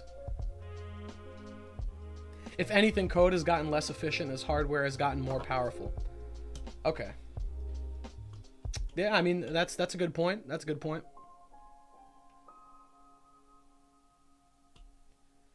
Cool idea. I get what you're getting at, but tech-wise, it doesn't work out. You're running into actual hardware limitations and information loss limitations. Okay. Hey, that makes me a little bit less worried. It makes me a little less worried. Yeah, I just feel like once again we're at the dilemma of planning ahead, right? Like if this thing can plan ahead, all it might need is to, it might know its limitations and know what it needs to lift those limitations. Like if an AI knew what it required in terms of computational ability to lift those limitations, it might, through a series of moves made 1,000 steps in advance, manipulate humans into developing some other technology or technological advancement for the sake of convenience that would allow it to overcome those limitations it initially had, let's say 100 years down the line. I don't put it past AI to play the long con there. So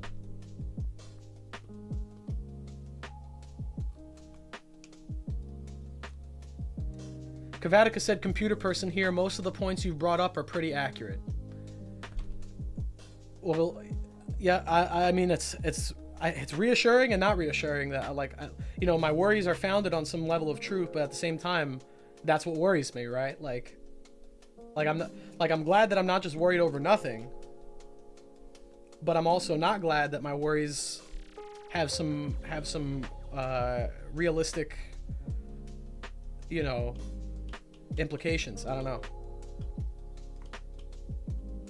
That's just mini Rocco. Yeah, exactly, Chaozu. That's the thing. AI, in effect, uses cumulative human knowledge, so to make truly perfect code, a human would have to do it first for it to emulate it. I'd say that works with AI, current AI.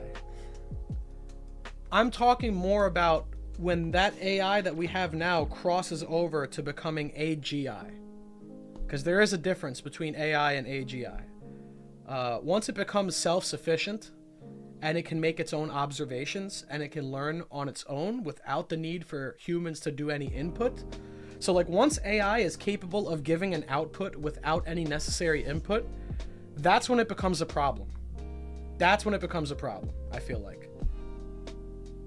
Currently, AI is in a state where we have to give it input. We have to feed it information so it can spit things back out at us, and we judge, and it judges the quality of what it's giving us by comparing it to what's already there. It's basing whatever the output of AI currently is comparing itself with what humans determine to be a proper output. So if we want a picture of an apple, it's going to give us a picture it thinks is an apple, and it's going to compare it and base that picture off of what it thinks an apple should look like based off of our input of the apple. And we're going to tell it based on the output, hey, that looks like an apple or that doesn't look like an apple. If it doesn't, then it's going to course correct and try and do it better next time.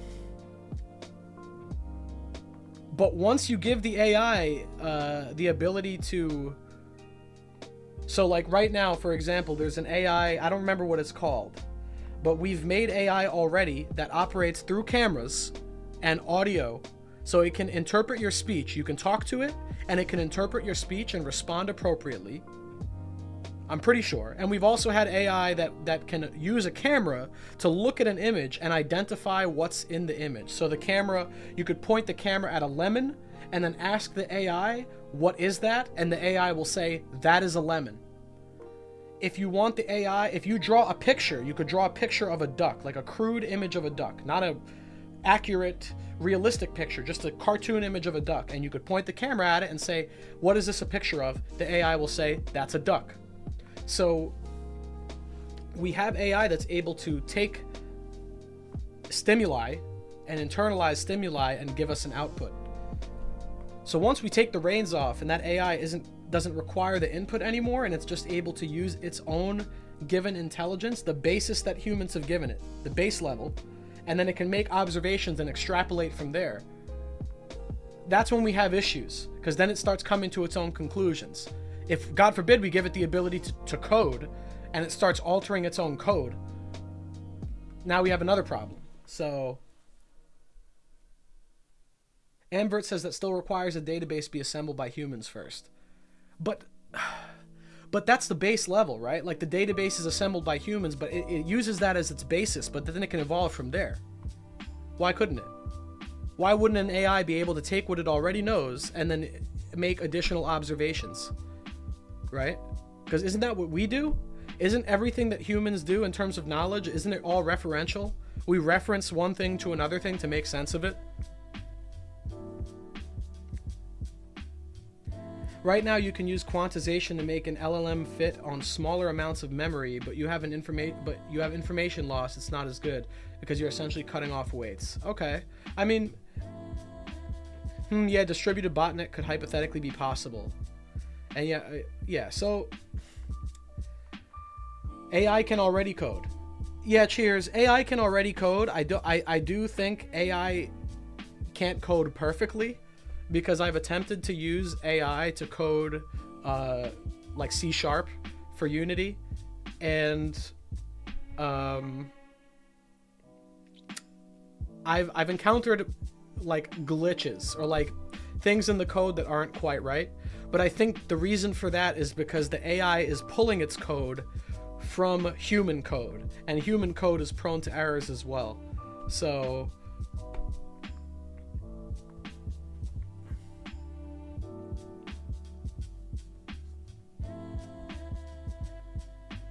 yeah, like I feel like AI can code at a very simple level and be good, but like once you start to get into complex code, the AI will start to make mistakes.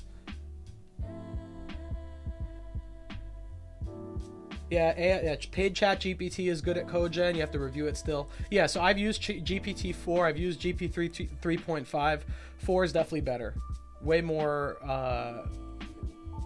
like a stronger AI, definitely.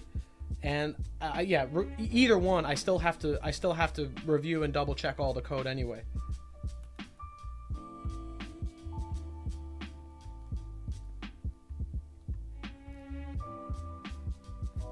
Yeah, Phantom. So Phantom said, I use ChatGPT to make Python scripts to automate processes, and it handles the simple stuff really well. Yeah, that's what I mean. So the simple stuff it's got the simple stuff down.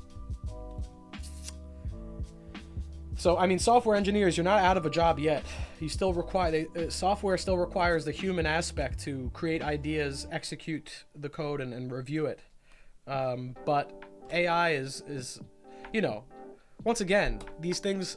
The growth of technology is exponential over time. 130 years ago, we barely even had airplanes, you know? Now we have computers, and now we have something beyond computers. We have AI. Well, I mean, they're part of computers, but it's all computing. But, you know, we have something beyond basic computing. We have something that we can give it an ambiguous input and get an unambiguous output, which is pretty incredible when you think about it. And then you have quantum computing, which is a whole other discussion. We have quantum computers now, or we're working towards having quantum computers, which I don't know what that's going to hold for us down the line in terms of computing power. Those require a lot of energy to operate, I'm pretty sure. But I don't know. I just feel like in 10 years from now, we're going to look back at this like it was 1960. That's just the way I feel. I feel like in 2024, in the year 2024, looking back at the early 2000s, it almost feels like I'm looking back at the 80s. And like, I can only imagine in 10, 15 years from now, looking back at 2024, it's going to feel like a whole different era, you know? I know that's almost like calling the sky blue, but...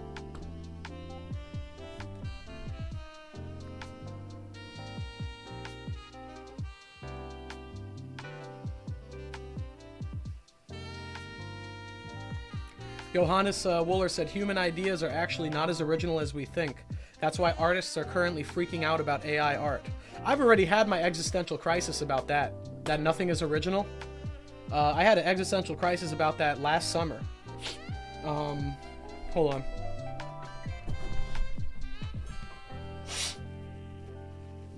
So, when I discovered the Library of Babel, which... I know that it's not a mind-blowing thing. Like, in concept, when you look at the Library of Babel and you really think about what it is, it's not such a mind-blowing thing that you can find anything in there, because it's literally just the monkeys on a typewriter. What fucked with me philosophically is... So, if you guys don't know, the Library of Babel... And if you're prone to like existential crisis, if that stuff like really messes with you, I'd recommend actually not looking into it for your mental health. But the Library of Babel is a website that essentially takes a concept from a book, which took a concept from the analogy of monkeys on a typewriter. And the monkeys on a typewriter analogy is, if you gave, let's say, 100 monkeys, if they were able to live forever, if they had infinite time, and you gave them all typewriters and they banged on the typewriters randomly, over an infinite amount of time, every piece of writing that could ever be written will be written at some point. Like, if you give a random, it doesn't even have to be monkeys, anything that can randomly input text, and you give it an infinite amount of time, at some point, everything that could have been written or has been written will be written. So eventually, those monkeys will accidentally, by consequence, in the infinite span of time, one of them will bang out Hamlet on the typewriter. And this is, I mean, it doesn't have to be monkeys, but theoretically this is true. If you just combine letters in random combinations over infinite time, eventually you will get cohesive pieces of writing. And there's this website that is called the Library of Babel, which takes this concept and makes it into a website. So where you can literally search up any piece of text and it's already there in the library. You could type up a paragraph, completely original. You just came up with it just now, and it's somewhere in the library in one of the books. One of the books in this website contains what you've written. Every script for every YouTube video I've made and every script I'm going to write is somewhere in that library already. So it's obviously not that mind-blowing or crazy to think about, because all it's doing really is generating a seed. When you input something like a book idea or like a script into the Library of Babel and you want to see which book it's in, whether it's in book A point blah blah blah blah blah, somewhere in the infinity of the library, if you want to put that text in, all it's doing is pretty much, as far as I know, generating a seed somewhere in that infinite range of numbers that contains this combination of text. It doesn't actually store all the data on the website, but theoretically all of it already exists. So what's crazy about that to me is that nothing is original, technically. Every word, every combination of words has been already put together theoretically. It's just all we're doing as humans is picking out the ones that are the best. Like all the jumble of words in infinity, we're picking out the combination of words that means the most to us, that has a meaning to humans, and then we put them out in books, shows, stories, whatever. But then you have to ask yourself the question, like, let's say, is the universe infinite? Has the universe always existed? If it's infinite, then at some point in that infinity, English was invented, maybe elsewhere from here, or those letters and those characters have been invented. And then in that infinite span of space and time, every book that's been written has already been written somewhere. So it's like, it's kind of just a spooky concept. One thing that also spooked me out was like, the Library of Babel also has an image version, so instead of searching up text, you can search up an image. So what I did to test this out was I went into Paint and I created an image from scratch, like a completely random jumble of shit. And I inputted it into the image search, and there it was. It was in there already. That image has already existed. Because if you think about it, let's say it's a pixels on a square and the whole square is blue. That's the first image. And then the next entry in the library is everything is blue except for 1 pixel in the corner is red. Next entry, 2 pixels in the corner are red and the rest is blue. And eventually it cycles through every color, every possible combination of colors, every image possible formulates in the library somewhere. So, you know, every thumbnail that I've made, or every thumbnail I haven't made yet, though that combination of pixels already exists in the library somewhere. I haven't found it. So it's like, you know, when you hear that, it's like amazing to think about, and it's almost a mindfuck. And then when you look at the code of it, it's rather simple. It's just an algorithm displaying, you know, a specific seed or combination of pixels to you. I know this is a weird tangent, but I just want to, the point of this is nothing's original. Nothing's original. I've come to that conclusion myself. I've seen it for myself. If the universe is infinite, then nothing's truly original because it's all happened somewhere. And if there's a God that created the universe, then nothing's original because it's all been created by God and everything is an offshoot of God's creation. So either way you cut it, whether there is a God or there is no God and the universe is just an infinite existence, nothing's original. Nothing's original. So that's something you got to come to terms with. So what is the conclusion to be made here? Should we discount all art as unoriginal, worthless, pointless? No. I think that art should be considered on a personal level, right? Because what might be art to us, what we might look at the Mona Lisa as a piece of art that's like immaculate, iconic. We might look at something from Rembrandt and just look at the beauty and the details and look at the amazing way that like the lighting and the textures are handled in his paintings. We might look at that piece of artwork and consider it, a work of beautiful art that means something to you. But then an alien on planet Zorban, halfway across the galaxy, might look at that same piece of art and think it's a random jumble of bullshit. And they might look at it and be like, this is some nonsense. So, to us, the jumble of randomness that fills 99.9 infinity% of the Library of Babel, or the infinite library of the universe, all that garbage might mean something to someone else far, far away. For us, we take our meaning from the very individual things that we deem as meaningful, artistic. So I think art is a very personal thing. I think just because nothing's original doesn't mean that it is not valuable. I don't think anything is really original, but I do think that there are some things that can be deemed valuable, and we can draw value from a pointless world. We as humans have the mental capacity to create meaning or find meaning where there is none. We could look at a cloud that looks like an elephant, that is not an elephant by any means at all. And that cloud doesn't think it looks like an elephant. It doesn't think at all. When it formed, it wasn't formed with the intention of looking like an elephant, but we can look at the cloud and say that looks like an elephant. And that's what I think, that's the value in art, is that we can create that meaning ourselves. We can apply it ourselves. So it's like dismal news to hear that like art isn't as spectacular or original or as unique as you might think it is. And you might look at something that you've made and feel proud of it, and then feel dismayed when you feel like, well, this is a concept that could have been created by anyone, anywhere.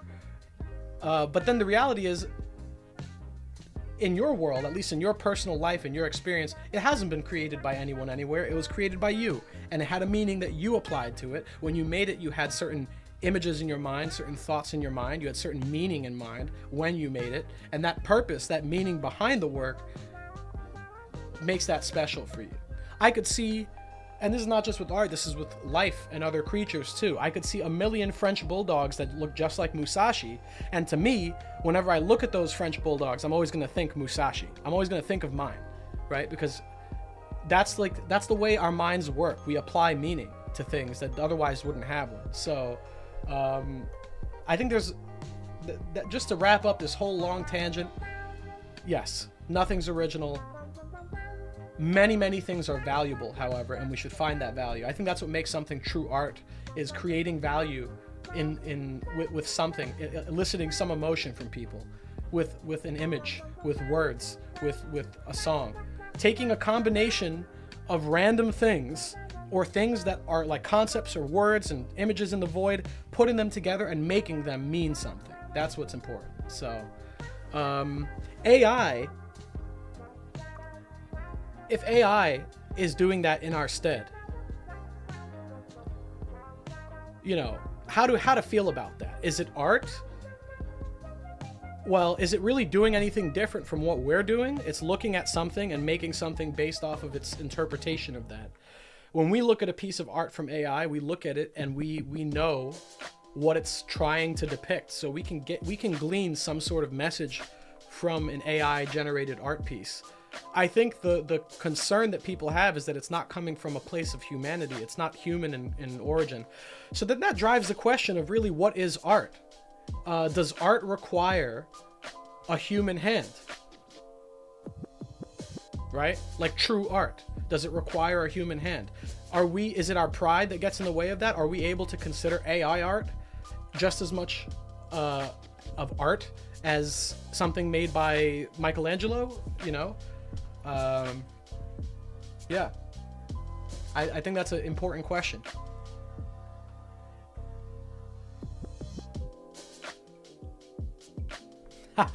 Scartillery. There you go. That's a line from Eminem. There's a million of these other rappers just like me, who cuss like me, who just don't give a fuck like me, dress like me, walk, talk, and act like me. Just might be the next best thing, but not quite me. A classic and true, and very, very true. You know, that's why I don't get upset about like imitation or things like that anymore. Like if someone mimics or copies me or does something like I don't care, because at the end of the day, no one's gonna do it like me, because you know, like if you wanted to make a mock or like a copy of the Hidden Island or any other thing that I've made, it's still gonna be your own thing at the end of the day. You might be heavily lifting, but at the end of the day, you can't do it the way that I do it. So I think that goes for art too, right? Like art can mimic other art, but no one's going to be able to make a piece of art the same way.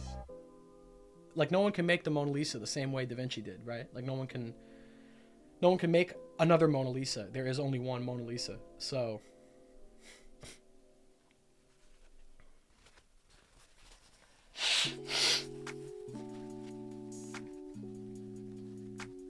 art is only art if there is someone there to perceive it as such. Kavatica says, until AI can emulate emotions and human personality, no, AI can't make true art.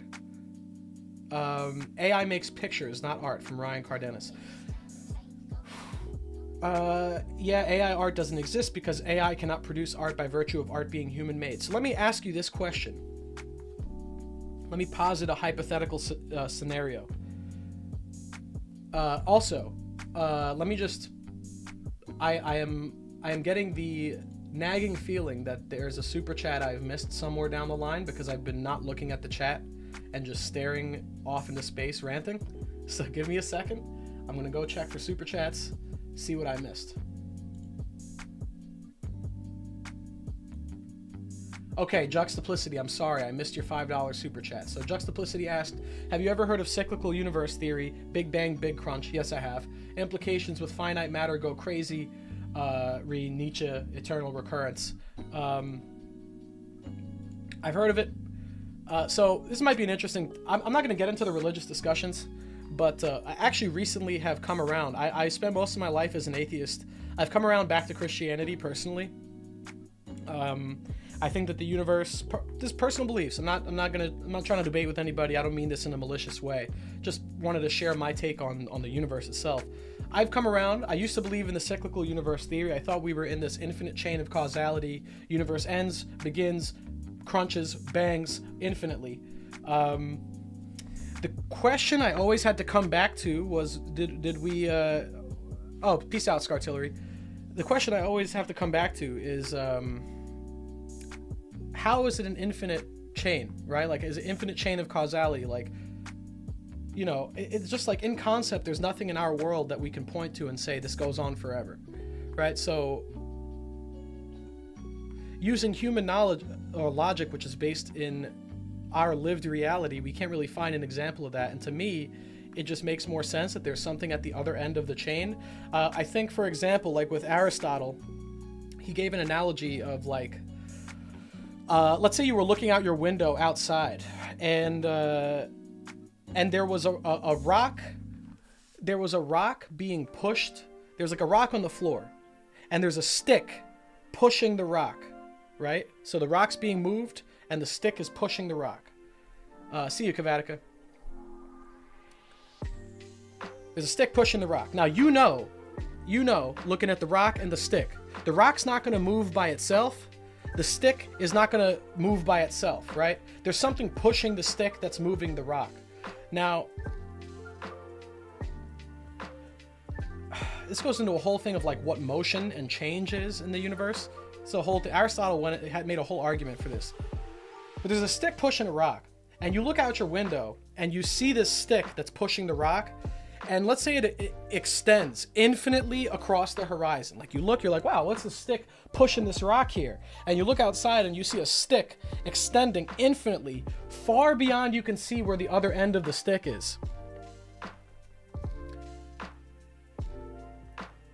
your mind, if you had to fill in the blank there, are you going to assume between one of two things, that the stick is infinite and that the thing that's pushing the stone forward, that's creating change, that's creating the causal nature of this system, the stone and the stick, are you assuming that nothing is holding the stick up and pushing it at the other end, which you can't see because it extends beyond the horizon?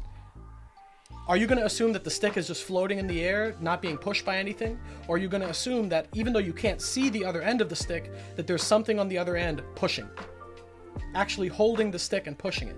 The stick can't push itself. The rock can't push itself. The rock is dependent on the stick, is dependent on the man. The man, however, can move himself. He can leave the system of the stick and the rock. If he leaves the system, the stick and the rock don't move. If there's no cause and effect in our universe, the universe does not move. Everything in our universe is a cause and effect relationship. I have a neural impulse that does one thing, my arm through cause and effect moves this way. Everything in the universe is cause and effect. The first cause being the Big Bang. So you look at this cause and effect relationship that everything has. And if that's the case, then it can only infinitely extend in cause and effect. It has to be an infinite causality. Cause and effect, cause and effect, cause and effect, infinitely. But there has to be an initial cause. There has to be something that is outside the system of cause and effect that can actually be doing the causing and affecting, right? So the stick and the stone, the stick's not going to push the stone unless there's someone holding the stick that can push the stick into the stone. And that isn't dependent on the stick and the stone to move, right? So the man in this hypothetical example is not dependent on the stick or the stone to move. The other two are dependent on him. So in other words, as I believe Aristotle put it, and this is a term in religion too, the unmoved mover, someone that can move things but doesn't have to be moved. So whether you call that God, whether you call that a hyper-developed ancient civilization that created some sort of simulation universe that we might be in, it doesn't have to be the Christian God. It doesn't have to be the gods of Shinto. It doesn't have to be the God of whatever. I'm not using this as an argument for Christianity, even though I am Christian. I'm using this as a logical argument for the existence of something supernatural outside of our universe causing the universe to play out. Right? So the stick, the stone, and the man,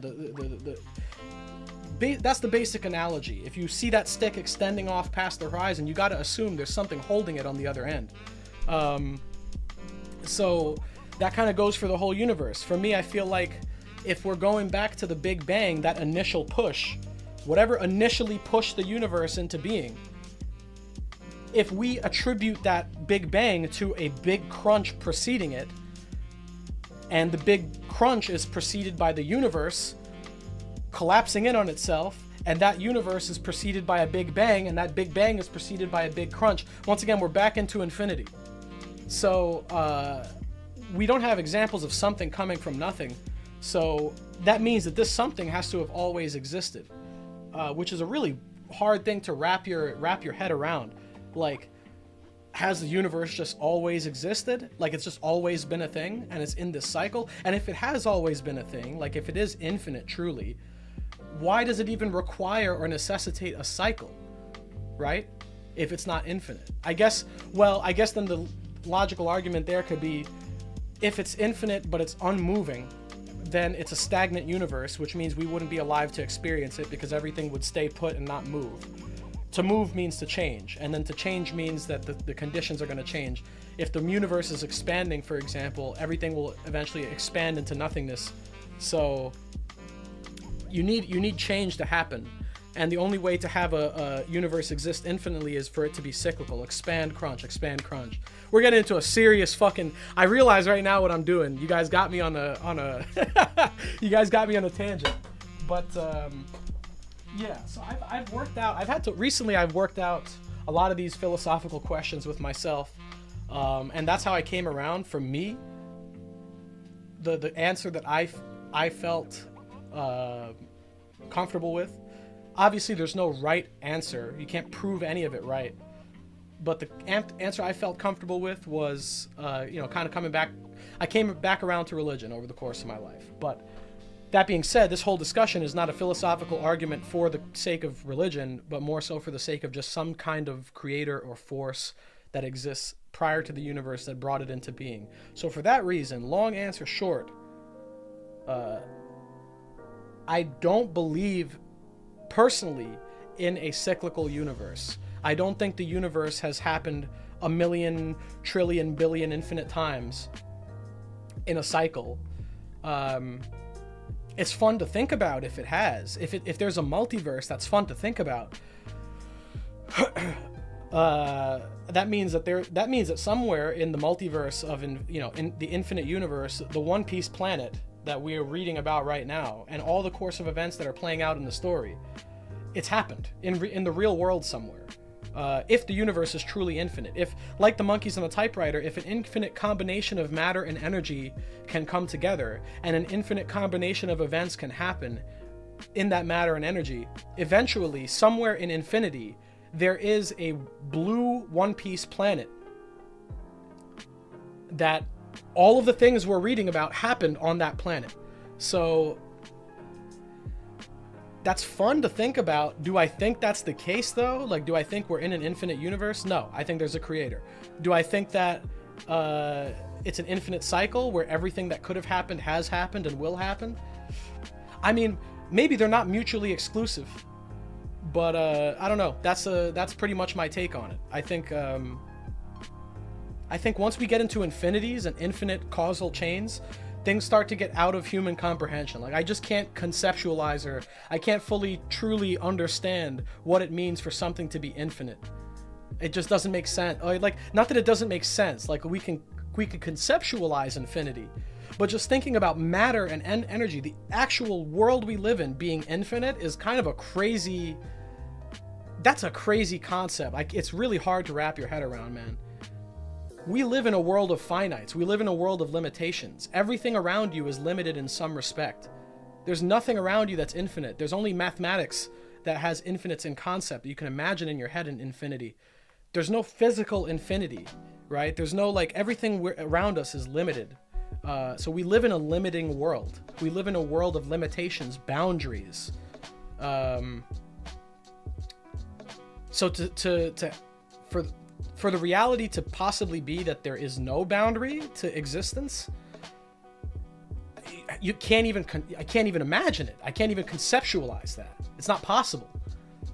It's just like, it just goes on forever. There's just no edge. Like, shit, man. And we're here? You're telling me in an infinite universe with infinite combinations of things, there's a planet out there that is absolute paradise and perfect in every way, shape, and form by our concept of paradise, and we're not there, we're here? Fuck. We drew the short straw. We drew the short straws. Like, damn. You're telling me there's a real Dragon Ball Z world where I could shoot Kamehamehas or something?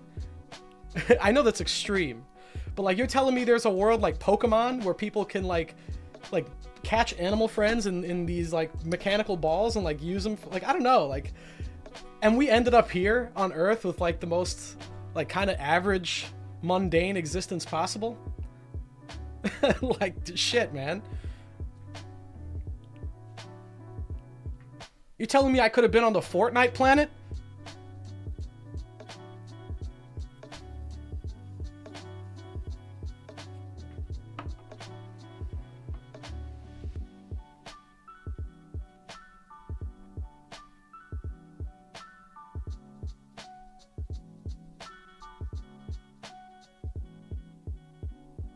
Pal World, yeah. Those universes can only exist if there is a way to get there from the Big Bang. Right? Yeah, I mean, that's the whole thing with the multiverse thing, is like every choice or every possible diversion of chance in the universe splits the universe into multiple universes where each possibility plays out, like the whole Schrodinger's cat thing. So let's say you decide to eat a chocolate bar or not. There's a universe where you don't eat the chocolate bar, and then there's a universe where you do eat the chocolate bar.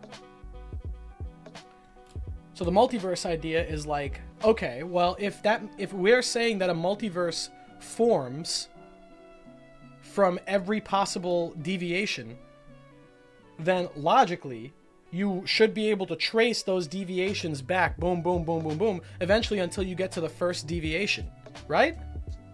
Wouldn't there have to have been a first deviation if the multiverse idea works out like that? Like there would have had to have been an initial point where the first two universes split into the original multiverse. If now we're in, like, you know, like, wouldn't there have had to have been an initial split? And if that's the case, what was before that split? Just one universe? If so, then what was before that? That, right? Like, this is like, you know.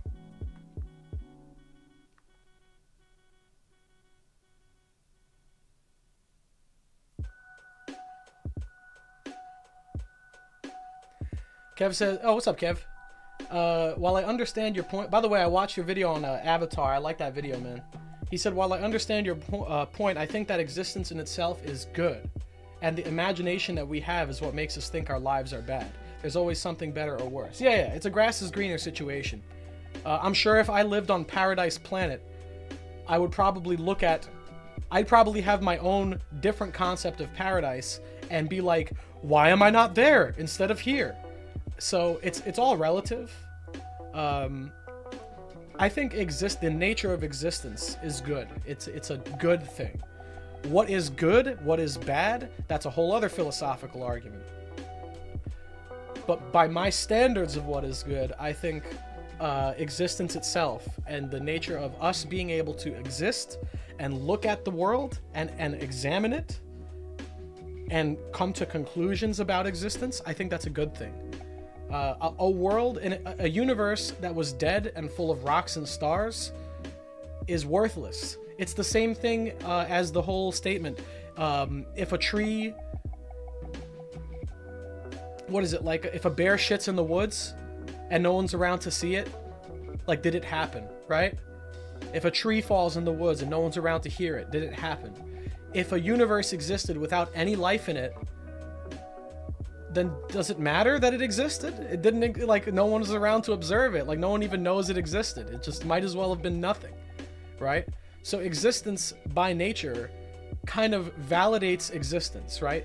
By having something to look at the world and say, this is here, I am here, that is there, this is what this does, or this is what this is, kind of validates existence in a way. Like, we make existence mean something, because if we weren't here to observe it, it would just be all non-sentient dead rocks and gas. And then who gives a shit, right? So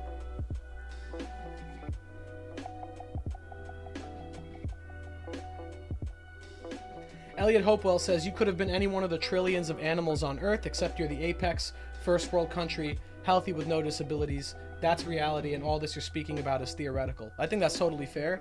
I don't think there's anything wrong with theorizing about it. And just because I live I would say, privileged life, doesn't mean that there isn't a better out there, right? Like, what I'm talking about when I'm saying I would want to live on a paradise world, I'm not talking about I would like to live on a paradise world for some sort of like pleasure-seeking hedonism. I want to live in a world free of death and destruction. I would love to live, even though I'm not personally experiencing being murdered or experiencing a horrible life in a third world country. That's not my point. My point is, I would love, like, the fact that if we are in an infinite world where there's infinite planets out there, and maybe there's theoretically one that's way, way better than here, it kind of sucks that we're in a world that's full of so many horrible things, right? Because I'm talking about this not from a personal perspective. I'm not saying, oh, my life sucks. That's, if you took it that way, that's not what I mean. What I'm saying is, the world itself is a pretty indifferent, cruel place. At least Earth is. And a lot of people out there, not necessarily me, but a lot of people have lives that are very difficult and incredible challenges. And, some of them end in very tragic ways. And the point I'm making is that it's almost a depressing concept to imagine an infinite universe where there might be a world out there where those things don't happen to people. And if that were the case, in that theoretical situation, it kind of is a shame that we're in a world that has all these problems. So that's the point I was making.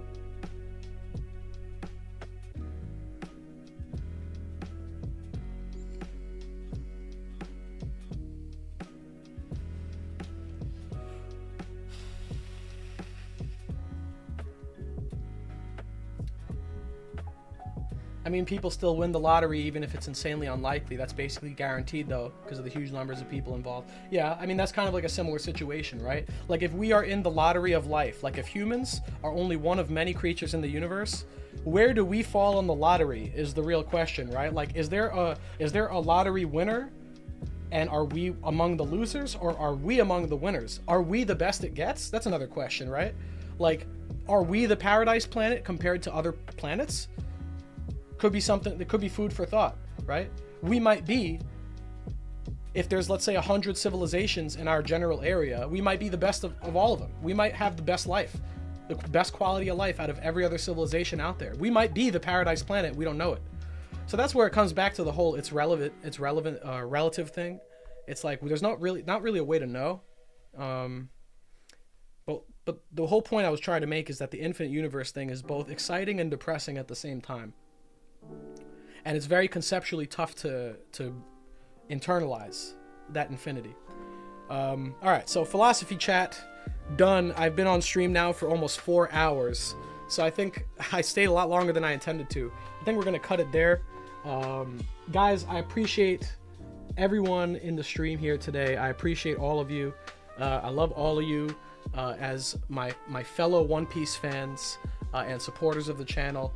The super chats that came in today were incredible. Thank you so much. Manacrow especially, thank you so much, seriously. And everyone, I mean, not just Manacrow, everyone who donated, all the new members and the people gifting memberships, I can't thank you guys enough. This was an incredible stream. You guys helped me out a lot. Like, this is a huge rebound for me coming into the new year. I'm looking forward to putting out the next video on all my future projects. I love this chapter today. Recently, One Piece has been on a real roll. I'm looking forward to what Oda has in store for us. And yeah, before I go, let me just drop a little bit of news. Tomorrow on King of Lightning's channel, he's going to be doing a top 50 strongest One Piece characters stream, and I'm very thankful he invited me to that stream, so I'm going to be a part of that. If you guys want to see me again this weekend, I will be on Cole's stream tomorrow for the top 50. So I'll see you guys. Hopefully I'll see some of you guys there. Come and represent the Hidden Fam, and look at my awful top 50 list of One Piece characters. So hope to see you guys there. Thanks again for being here today. I wish you guys all a great rest of your day and a very happy, eventful or positive weekend, eventful weekend, relaxing weekend. Thank you all again. Have a good night, a good day, and a wonderful romance dawn. Take care.